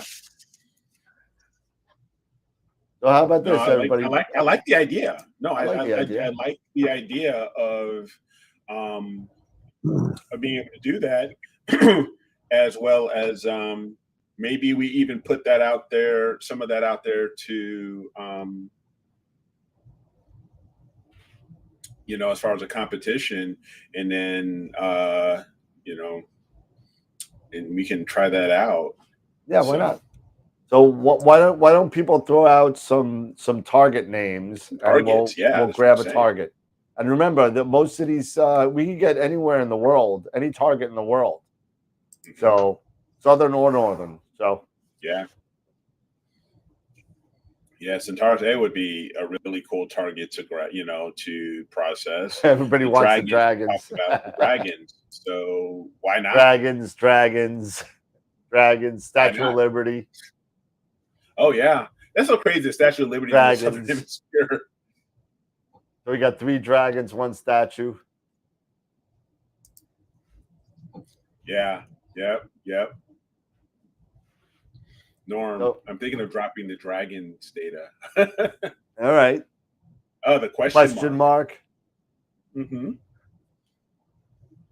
All right. Maybe we should take cat's paw. Cat's paw. Okay. That's right. Yeah, it's here up north. Isn't the question mark's up here too as well? Yep. I guess that's the running chicken. Yeah, the running chicken. That's a southern target. Maybe we put something up on the website. Maybe take a poll of Pete's bringing out the Sharpless catalog. Yeah, maybe we take a poll of targets, right? And a selection of targets, and then see and see who gets what target gets the highest vote count. That's a cool. That's the dolphin, right? 308. Yeah, I think 308 is the dolphin, if I'm not mistaken. Yep, dolphin. You can do polls on YouTube, can you? I never did one. Start a poll. There you go. Yeah, so maybe we drop a couple of options in here from the viewer members, and over the course of the night here, people start dropping votes in, and then we can see where we're at maybe at the end of the evening. And then maybe that'll give us an idea of the target to go after. I'm doing it now. I didn't even think you could do it yet. I forgot they had this option. That's from what I'm seeing right now, it's going to probably end up being the dragons in a landslide, but still. Yeah. Let's let democracy play out. I'm gonna do. It only allows me to do 4, so I'll do. Okay, and ask your community. There you go. And I just threw it up there. There's the poll. So which target's an image? You could hit the poll. We got the dragons. We got the question mark. We got the cat's paw, and then we got Centaurus A. So So vote away. They will only let me do 4. So I just picked 4. Okay. So we took those 4. Always do a second one. We can do a second one. Yeah, we can always do a second one, and then maybe we do some sort of bracket thing. Maybe we do a couple here. Do another poll. Yep. And then. Dragons started off strong, but now it's down to 67%. 60%. Oh my goodness. This is a pretty cool thing. I didn't even know we had this. It's going up, went back up to 67. Yeah. So we'll do another one. We'll add the dolphin. We'll add We'll add what was it? what was it? Karina. Yep. Yep. And small, the small Magellanic Cloud. Yep. The both of them. Yeah. Small and large. Yeah. Yep. Small and large. So maybe we do that the next one.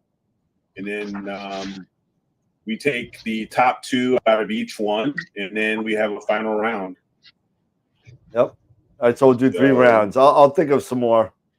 And we'll so do maybe that. we just do 3 rounds. Viserion.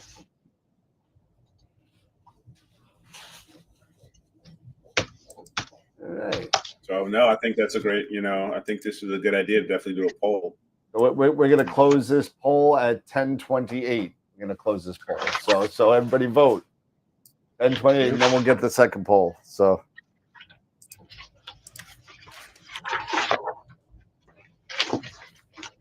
Excuse me.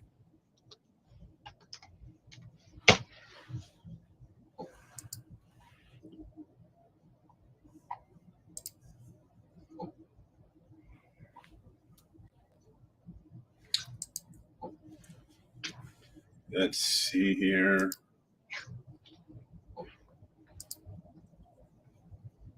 All right, I think that's the last one. I think we're going to stop it now. It hasn't moved at all. So the first round is the Dragons. Yeah. All right. There you go. So we got the Dragons and Centaurus A. Those are our top 2 for this heat. And then maybe we do one more semi-final heat, and then we take the top 2 of there, and then we do the final.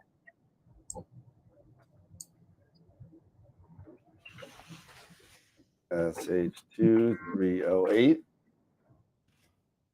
Okay. Have a good one, Mark.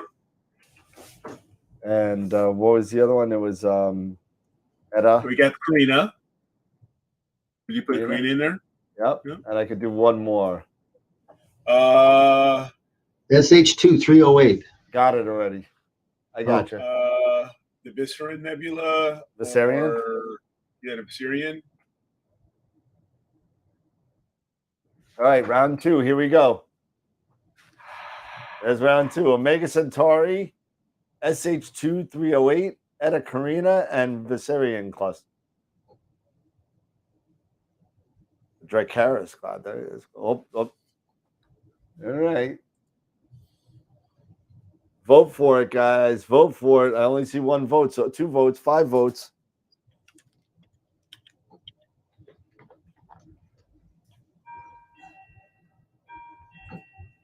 And then we'll do a third one with the top 2 of both, let's say. Yep.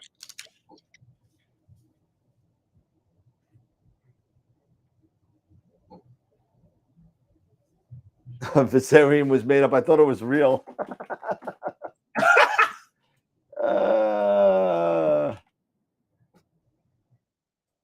I thought Dracaris was fake. That's why I thought Dracaris was fake. I knew Dracaris. Yeah.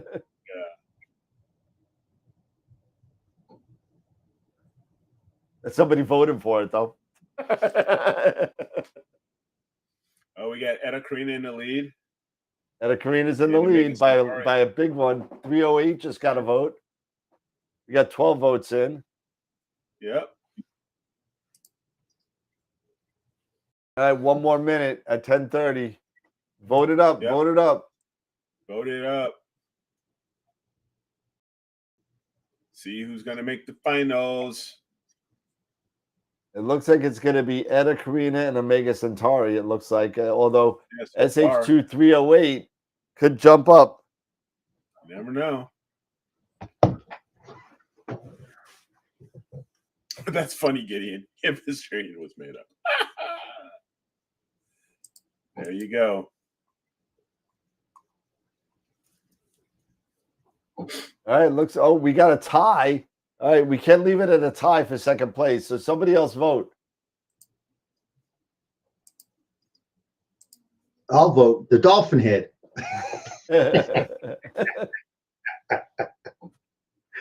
Is that it? Nobody else? Nobody else is voting? We got 14 votes. We got 23 people watching. Come on. What's wrong, Isaac? Bashful? What's wrong? I People thought take Viserion was one of the dragons. Was Viserion the one who That's a Star Trek, isn't it? No, that's No, he's part of that's the Game of Thrones. Game of Thrones. Wasn't he the one who was killed by the Ice King? Maybe. I don't remember, man. I can't remember. Which movie are you talking about? Game of Thrones. Oh, the TV show, The Game of Thrones. All right, so really? all right, so Pete, we'll throw SH2308 as second place then, because that one was your pick. So we'll do that. So, yeah, he got undeaded. So final poll.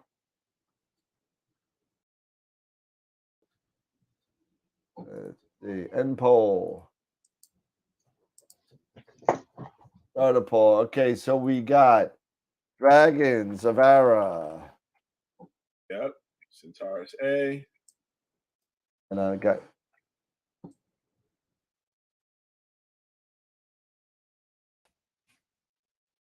Centaurus.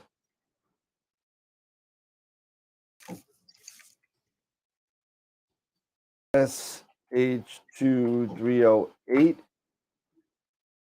and Etta Karina. There we go. So final round. This is the final round. Okay, vote it up. Final round. This is the image that we're gonna go for. We're gonna get 50-50 Dragons and Etta Karina with 4 votes in. 67 for Etta Karina with 6 votes in. Up 50-40, 10. Oh, now the Dragons have taken. Yep. 50-33 up SH2308. It's got some more. Yeah, it's got another vote. Come on. Everybody likes the dolphin head. Look at that. You only got 12 votes in, guys. I know. It's a delicate structure. I mean, you always get Etta Karina, you always get the dragons, but how often do you see the dolphin head? It's such a great. It is. It is. Kind of like the Garlic Nebula. Yeah, yeah, that's true. Dragons of Ara is taking the lead with 14 votes at 57%. Oh God, we should have maybe checked into Able 85. Well, Too late. We should have maybe voted for Able 85. I didn't think about it. that's all right. That's all right. 14 votes in. Anybody else voting? We'll go it all the way till 10:35. How about that? We'll do 10:35 and see. Yep, let's just let that go for the final short. But speaking of Able 85 there, Pete, I'm actually starting that project. Oh, I can't wait to see it, Eric. So, Seriously, go at least 600 seconds. Minimum, I mean, 300, you'll get something, but 600, yeah, you'll that's get what I'm doing is 600, is 300, and I'm getting something off of the initial ones, but we'll see. Nuts. That's gonna be a cool shot, man. Yeah, hopefully so. I'm just waiting for my precise parts for my flattener for the astrophysics scope. Then I could actually start really imaging. Yeah. Because like right now it's a lot of fun with the I've been having a lot of fun with the Red Cat and the lightweight harmonic mount. Oh my God. Mm-hmm. I literally am up and running in about, I mean, I'm not saying it's comparable, but this thing is so light and literally and if you're not somebody on Patreon, you need to be, because you'll see me cursing up a storm about the HEM27. But it's a really fun mount. There are 2 things that I just don't like about the HEM27. The first big thing is I need to use a hand controller to connect to a computer. That's the first thing. You have to go out of the hand controller. You have to go out of the hand controller. You have to go out. It's very misleading because there is a USB-A, the printer side, in the mount. But that is actually a throughput for the USB port in the saddle to go out. Oh. So that's all that's for. So you got to go through the hand control with that. The other thing that annoyed me a little bit about it was in setup. You got these little kind of screws that kind of set up your azimuth because it's the exact. It just it screws down onto the mount. The TC40 tripod for the AM5 is so much easier to put together because you basically just plop it on the tripod and hit the clamp, and it's like it suctions the whole mount, and it's great. This you got to get these, and they make the spacing so difficult to get these like little things in there. But other than that, I mean, as far as performance is concerned, um, guiding anywhere from 0.4 to 0.8 in New York. 0.8's not that bad, and in more stabler seeing, the numbers would be more stable. But average about 0.55 to 0.6 on the guiding with the red cat. So not ugly. It wasn't ugly at all, and that was over 6 nights of imaging. So I mean, not so bad. Now, with that, were you using the ASI Air? Were you Yes. using Nina? ASI Air. Oh, you were? Okay. Yep. So I haven't seen the mount list recently. I haven't stopped the ASI Air. So then it has the HEM. Yep, it's where the was it the GEM 30, I think it is. It's on that same list. It's all the way at the end of that list. Gotcha. So if you look all the way on the right side of that list, it's like the GEM 30 and 45, and then it says HEM 27 on the side. So but it works seamless. You can also do it Wi-Fi. It does work. I just don't like doing Wi-Fi on the mount. I just don't. It's a pet peeve of mine. I don't trust it. I always think something's going to go wrong with Wi-Fi.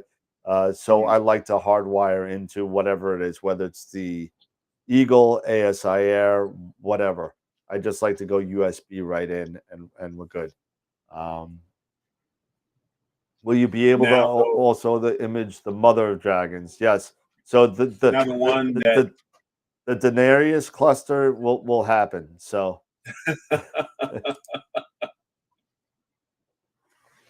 and the Targaryen cloud. Don't forget the Targaryen cloud. Yeah, the Targaryen cloud. Yeah. Absolutely. Now, the one that I'm actually quite interested in is the slightly larger one, the HEM 44. Sure. Yep. That's the one I'm more a bit more interested in.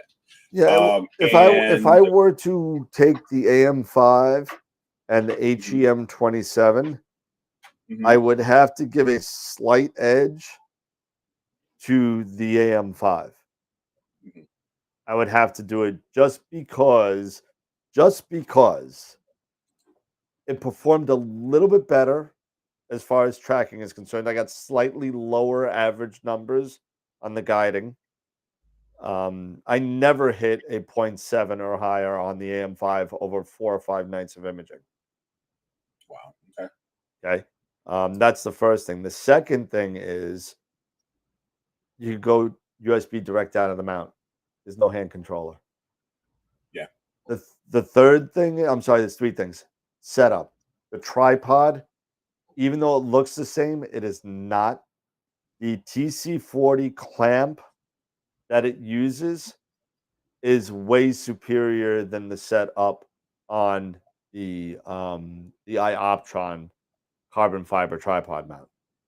It looks exactly the same. I thought it was the same thing. It looks exactly the same until you look at it from up top with the plate. Yeah.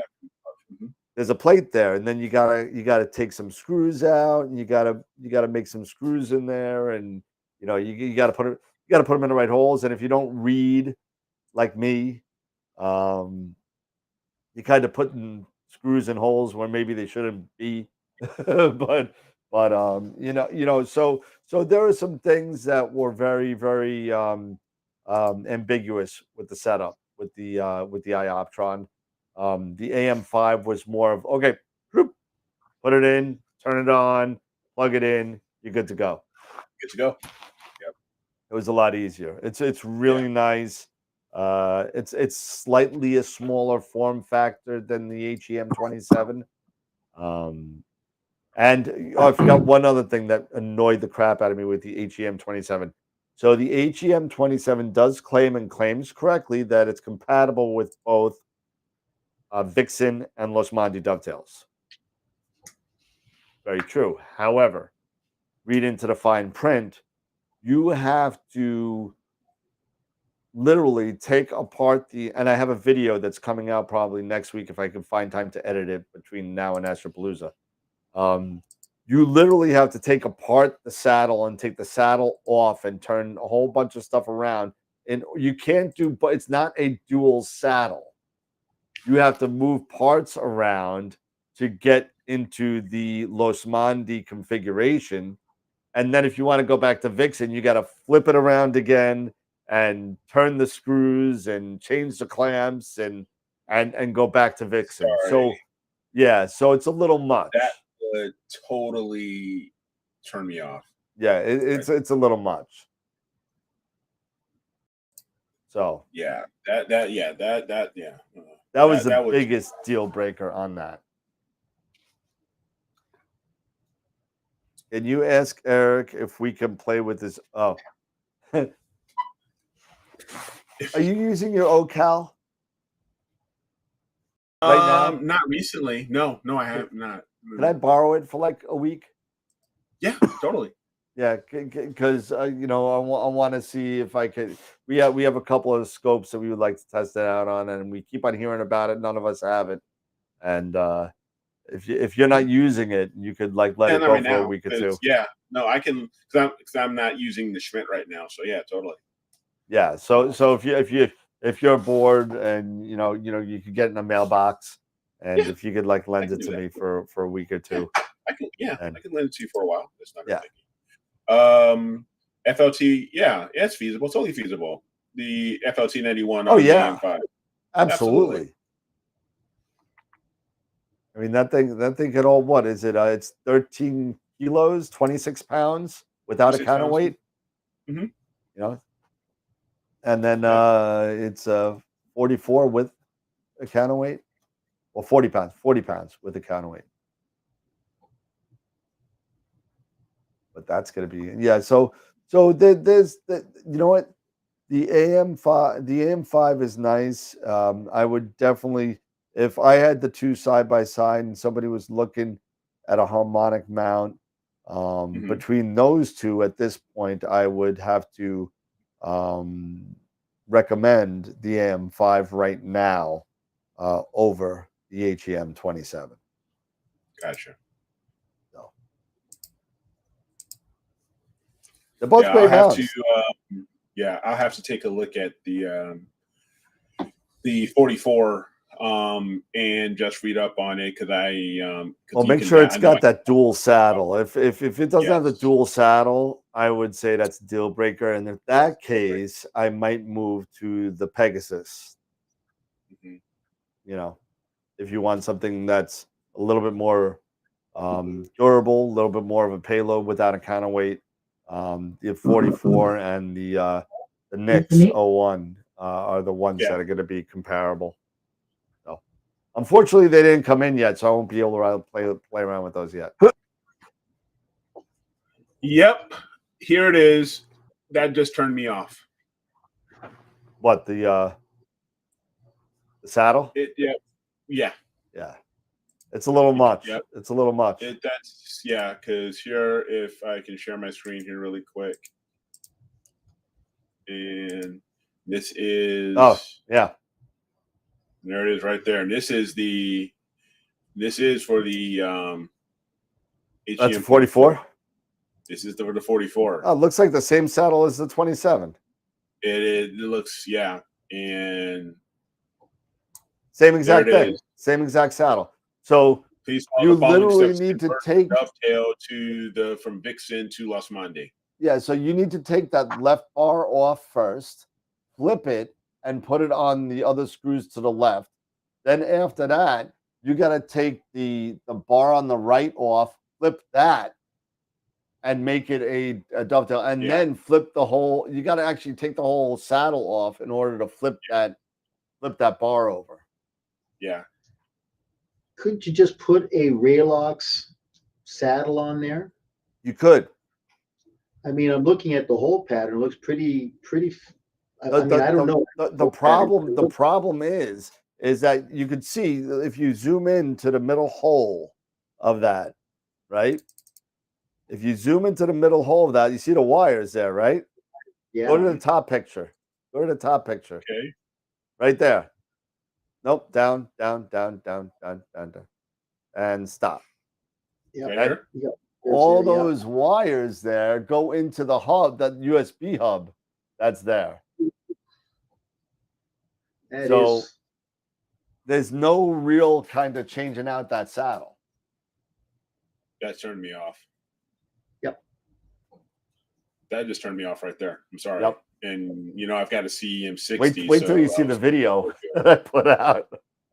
So there's a couple of bleeps in there. There's a couple of bleeps.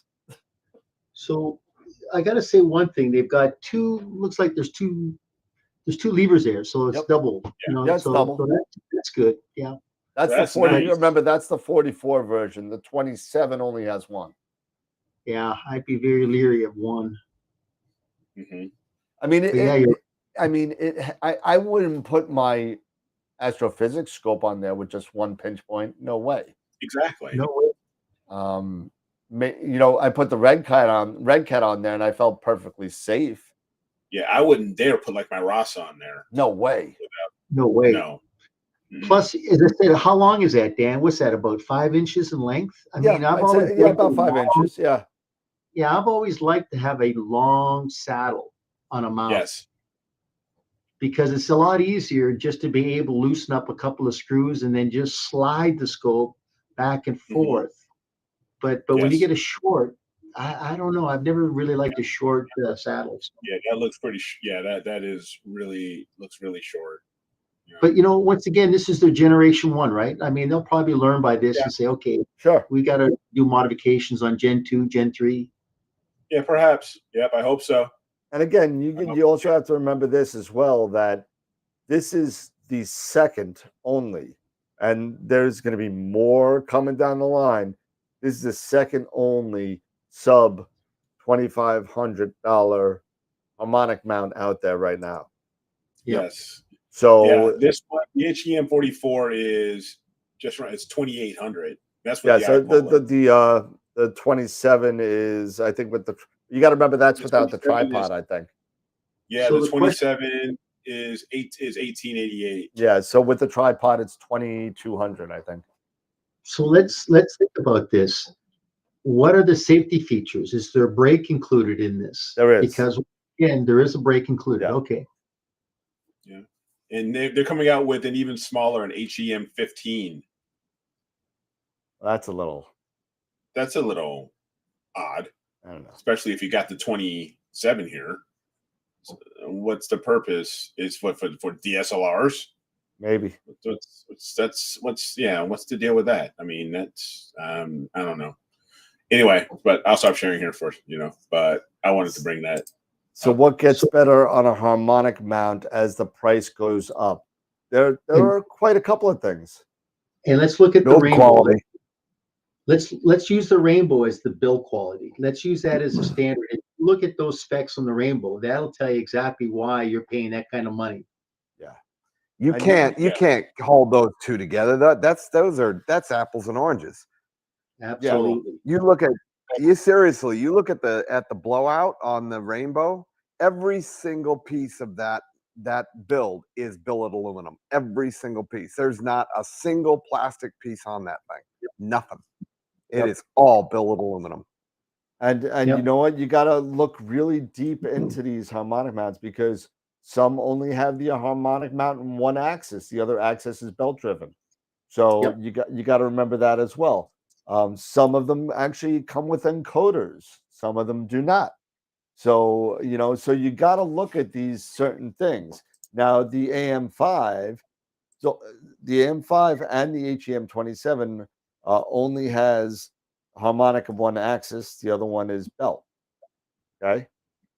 So you got to remember that. Once you get up into the NICs, where it's now $2,800 for the mount, now you got harmonic in RA and deck.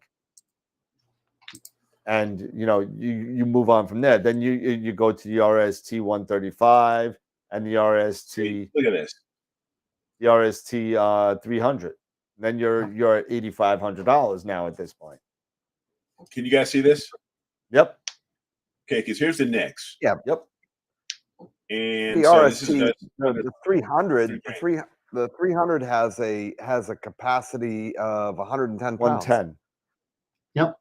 And then pull up the specs on the RST 300, Dan. Can you pull that up and post it? Because it's amazing. This is the one thing I like. Here's There's the a NICs. reason why it's 8,500. Right there. Yep. Yep. Having that universal saddle right there. I don't know why Ioptron didn't do that. I don't know why either. So simple. And you got two pinch points on it. You got to remember also that this NICS, a couple of reasons I think why they did this way. The NICS without a counterweight is 44 pounds. Without a counterweight, I think it's 57 width. I may, it's going to be close to that. Yeah. Now the 27 and the AM5, it's 44 with a counterweight. So the more of a weight you have, the bigger of a dovetail you're going to want. Right. You know what I mean? So that may be, I'm not trying to justify it, but that may be some of the thinking behind it that, hey, well, a lot of people are going to have a tiny scope on this anyway. So we may as well start off with the Vixen as opposed to the Los Mondi. And see here, correct me if I'm wrong. I think the Ioptron and maybe even the AM5 they have only the gear drive. Is it on both axes or is it just it's only on one? Yeah. RA. See here, the NICS, it's on both. Yep. That's hence good. Why it's $1,000 more. Yep. And it's a fully machine, fully machine, yes, aluminum alloy. So even just reading these, it looks very interesting. You want me to pull up the specs on the Rainbow, right? Yeah, I'll stop sharing so you can do that. That's okay. Yeah, okay. So let me ask you a question. Why would you want to go with a Vixen mount when you can go Los Mondi? True. That's agreed. I can't get my head around that. Unless it depends on the scope that you have, the smaller scopes. Exactly. Like a Red Cat, I don't know if I would put a Los Mondi dovetail plate on a 51. I don't know if I do that. 51. Because those are Arca Swiss dovetails. Yeah. On the Red Cats. Yep. So that's all of them. The 51 and the 71, I think, are both Arca Swiss. They are. So yeah, that's why you would have that. Just given that. All right. Well, I have this real quick. So let's see. Here is the RST 300. Yep. Yeah, click on the specifications there, Dan. There you go. Zoom in.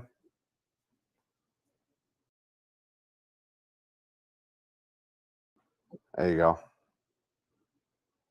So GPS, built-in hand controller, Wi-Fi, home sensor. Oh, wow. Home sensor, built-in brake, built-in RA access to prevent back. Yeah. Yep. Once again, it doesn't move. It's 6061 billet aluminum. It's no plastic whatsoever in that. None. Yeah, the NICS is the same way. It's 6061 on the NICS as well. Yeah. Go down to product photos. Right there, product photos. Bingo. Keep going down. Now, one thing with this is, correct me, you have to purchase the saddle separately. Yes. Yeah, you do. Yep. You gotta purchase the saddle separately. You have to purchase the tripod separately. You have to purchase and the plate. the plate separately, and they also sell a polar alignment upgrade. Dan, let me correct you on that. That is for the older style 135. It's not for the 300. Okay. So you don't Yep. need that. So you can use the pole master. That's And right. what you'll do, Click yeah, on- you'll get like an ADM plate to be able to attach your pole master, and it'll fit underneath the dovetail plate on the scope. Wow, click on the one. Can you bring that picture closer? The one right. Let's see. Yeah, that one right there. Click that one. This one? Nope. Go back. Which one? Yeah. Okay. Keep sliding. Keep going. Right there. Stop. No. Stop. Okay. Either one of those works. You see that little round thing on the black part? Not that. A little farther over. No. Up on the faceplate to the right. It's Yeah. a black. That right there. That's the mount for the pole master. Okay. Okay. That's a People still use pole dedicated masters? mount. It People doesn't still come use off. pole masters? So Scott, hold on. Let me ask you. That's the dedicated mount. So what's the adapter that fits to it? It's the pole master adapter. Fits right over the top of that. Yeah, but which one? That's I mean, a is it an it's a ADM? beveled ring. So it's got a slight bevel on it. Okay, so in other words, then Rainbow has its own separate adapter that comes as an accessory item. Okay. Yep. And the pole master will fit right on there seamlessly. Okay, so now I got to figure out. I mean, does Rainbow make that as an accessory option? I think that's No, from I think it's QHY. I think it's stock. I think it's a stock one from QHY. from Pole Master. Yeah. It's designed to fit the Pole Master specifically. No, hold on a second. Hold on. I got a pole master right here.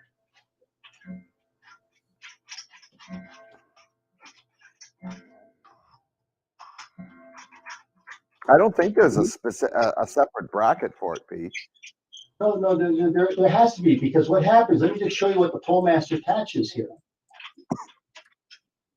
Well, I could be wrong. I was under the impression that it would just marry directly to the native Pole Master. No, it doesn't. In other words, what happens is that every mount manufacturer has a specific adapter for their Correct. mount to be able to attach a pole master. So the question that I need to find out, because I've got a quote for a client, I need to find out if Rainbow makes their adapter. If not, it's got to be a third party. So that's what I got to find out. Well, it would be right there on their website. I don't see anything. And under accessories, if you go to the accessories page on there, it should be, if they sell it, it'll be there. Otherwise, Pole Master must have it. They offer it. So Dan, pull that up. Let's see the accessory page on their website. I don't remember seeing anything from before, but I'll pull it I up. didn't see an accessory page. I spent about half an hour today on their accessory page. Yeah, I've always said today, but they don't have anything for the pole master. So Scott, with you, you've got a pole master, right? No, I don't. I use Sharp Cap. Yep.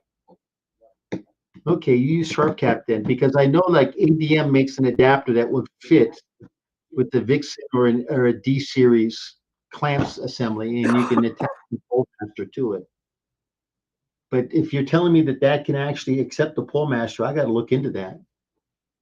Oh yeah, that's what that thing is for. That's the only thing it's for. So I got to find out then where that adapter is. Who makes that adapter? If it's either Rainbow or it's a third party. It's not QHY, because I'm looking through all of their adapters, and they do not. Doesn't seem like they have one for any Rainbow. You know what? Wait a minute. Pull up the parts list on that RST 300. What's in the box? And see if they. I'm trying to remember if they shipped that with it, and it's squirreled away in my own personal closet of death. Even though I don't really have one, it's just like a cardboard box. So that'll be in the included, Included item. items. Yeah, Um, check that and see. adapter for pole master. There it So it is is. included. It is included. Yes. Ah, okay. Then I so thought that's what I remembered. Yeah. All right. Okay. There you go. All There's you the need is answer. the pole master. Yeah. Yep. I'm looking at the Nix. The Nix also has a built-in adapter as well. For the adapters included for the pole master there as well. Funny. And I'm even looking here. I'm going through the Nix right now because I have an Ioptron Pier, and right now it's even showing me how I can integrate this with my own with Piers and EQ6 tripods as well as their own carbon fiber. The more and more I'm looking at this, the more intrigued I'm getting. Be personally, personally. So Nice. it looks pretty darn cool. Are you talking about the rainbow? No, the Pegasus. the Pegasus Nix. Astro. Oh, the Pegasus. The Nix. Yeah, that's the Yeah. one. I'm dying to try that one out when it Yeah. comes. They're talking about in about 2 weeks or 3 weeks, we might be getting them. So Nice. hopefully before the new year, I'll be able to test one out. I'm looking forward to hearing what you Yep. think about it. So that's the one I'm really looking forward to. I'm really interested on how the dual harmonic drives work together. Mhm. Hopefully by that time I'll have the flattener set up for the astrophysics, and because the precise parts should be here in 2 weeks. So we'll see. All right, well, we got to do a really quick giveaway. Yes, We got to do that. It's 11 o'clock. Why don't we do that? We got a $50 gift certificate to Camera Concepts to give away. And give me a second. I'll just grab that up real quick. I'm getting hungry myself.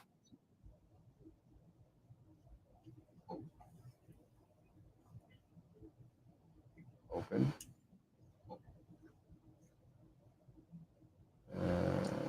Wow. Unguided 120 exposure at 2800 millimeter. Who's that? On that Nix. So you've got up to this Schmidt at 2800. What's that? Is that an 11? I think that's an 11. 2800 millimeters? Yeah, I think that's an 11. That's an 11. So you can handle up to an 11 at least right now. It looks here. Unguided? And it says right here, and they're showing some results here on the Nix, but they're showing a 120 second exposure, unguided. Yeah, it's probably in the middle of the desert somewhere. Yeah, probably. So yeah, some border one. So yeah, for sure. All right, so I got it up here. So let's get that up and rolling. So here's the Camera Concepts wheel. We got 86 entries here. So this is for a $50 gift certificate to Camera Concepts. So here we go.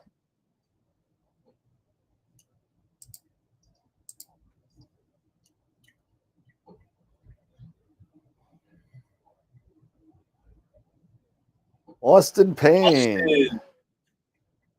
Yne. Awesome, Austin. Congratulations. I'll send you out an email tonight on your gift certificate code.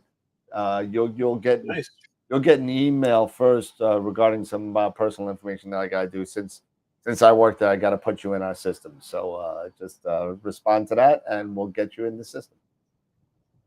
Congratulations. Awesome. Whoops. Way to go. Woo! Yeah, Doctor Who. Austin Payne sounds like a double agent. Yep. It's Major Payne and Austin Powers combined. That's just frightening.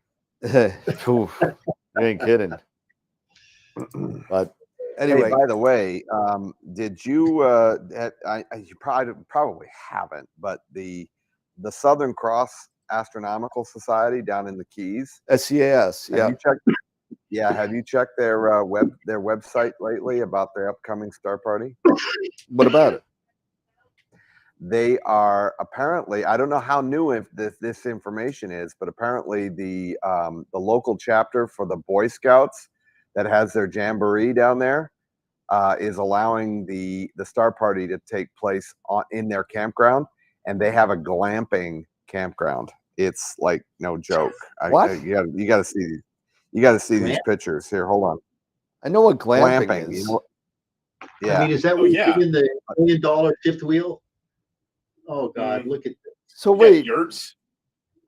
yeah, no, those, yeah, it looks like a yurt. Yeah. So wait. So what are you telling me then? I'm just saying. I was just wondering if you knew about the setup that they're allowing people to use. All right, I'm not looking forward to that. I'm sure that there's going to be some rules about lighting and everything. I'm sure. Well, I was reading on the site there, and they were saying that they were allowing people to bring their stuff in, but you have to offload basically all of your equipment, your camping, your whatever you're going to leave there. You have to offload, and then you have to drive the car back to the parking lot and walk back to the campground. Oh, Now, that's I don't not, know how far that is. no, it's Okay. not that bad. That's no big deal. Yeah, but the camping facilities, I mean, it's literally right there on the water, you know. And holy cow, that's like some serious freaking tents they got going on there. Well, that's interesting. Salt water, I don't like that. well, we'll have to see. Yep. All right. It's about that time, fellas. Yeah. What time? It's 11:07, and I got to get up for Camera Concepts tomorrow. I got to tell Jeff that we're getting a table at Neve tomorrow. So you know, that's going to be a fun conversation. But that being said, Eric, any final thoughts? No. Fun show, great show, especially, you know, with the polling and everything and getting some input, you know, from our viewers on what we're going to be, the data sets for that we're going to be going after very soon. So looking forward to that, and you know, having opportunity to work on that data. And others, you know, we were able to share some good info, you know, with Pix Insight and some other things, and even with these harmonic driven mounts. So no, overall, you know, it's a nice show, good show. Pete. Well, always a good show, hanging out with the boys. Yep, I agree. All right.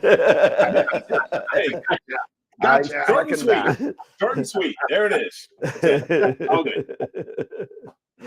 Scott. To the point. I second Pete's motion. There you go. All right, always everybody. good hanging out with the boys. Absolutely, it's always a great time. And then, you know, Friday night we'll have Jesse back on, I'm sure. But just some final thoughts again. If you think of anything as a watcher, if you think of anything about NEAF that you want to see us do at NEAF, you know, at the table, let us know. Email us at whatever email you decide to go on, either Dan or Eric, Scott, Peter at AstroWorld. Feel free to email us. Vote for all the images there. We got everything's online now. So if you haven't voted, go vote now. Go vote. Go to astroweb.com, go to image contest and vote for them all. Image of the week, image of the month, image of the year, and host image of the year. Go vote for everything. Also, go to the store. Go to the Astropalooza store and buy a shirt. Buy a shirt, because every single dollar that's in profit, every single dollar will go to a registered astronomy club. And if you're not a registered astronomy club and you want to be, email me at dan@astroworldweb.com and I'll get you on the wheel. If you're already on the wheel, you already registered your club, you don't have to re-register for this. But if you want to have any of the other giveaways for Astropalooza, you have to register for the new giveaway for Astropalooza. Is a special monster in itself. You have to re-register for the door prizes, and you don't know what you're going to get. I'm not doing one for every single one. So we're giving away a LRGB set from Optolong 2-inch. We're giving away an SHO 2-inch set from Optalong. We're giving a signed copy of The Visible Universe by Charles Bracken and Dr. Whitby. We're giving away the awesome, unbelievable AstroWorld gym bag. We're giving away one of those. And we're also giving away a plethora of free classes, workshops, and yearly subscriptions to IP4AP and Masters of PixInsight. So it is going to be a crazy show. It looks, I haven't heard of any cancellations yet. Usually when you have something of this magnitude, somebody drops out as far as speakers is concerned. So far, nobody has dropped out. So the agenda is the agenda. So it's going to be a lot of fun. We got Amy Astro, Adam Block, Charles Bracken, Sean Nielsen, Masters of PixInsight, our own Ernie Jacobs and Josh Kovac. If I hope I spelt it right and pronounced it right that time. But it's going to be amazing. I know I forgot some people, but Dr. Sass, it's so many guests I can't even say. But go register for the door prizes, grab yourself a shirt, help out a local astronomy community in your area, maybe. So that being said, that's all we have. I think that's about it. What do you think? What do you say, fellas? That's about it. Yeah, no, that's All it. right. Good night, sweetheart. It's time to go. Everybody, remember, see you Friday night. And remember to keep imaging, keep educating, and clear skies. And we'll see you Friday night on Friday Night Q&A. Have a good night, everybody. I'm going to go image some garlic. Go image the garlic and just don't reverb. No reverb.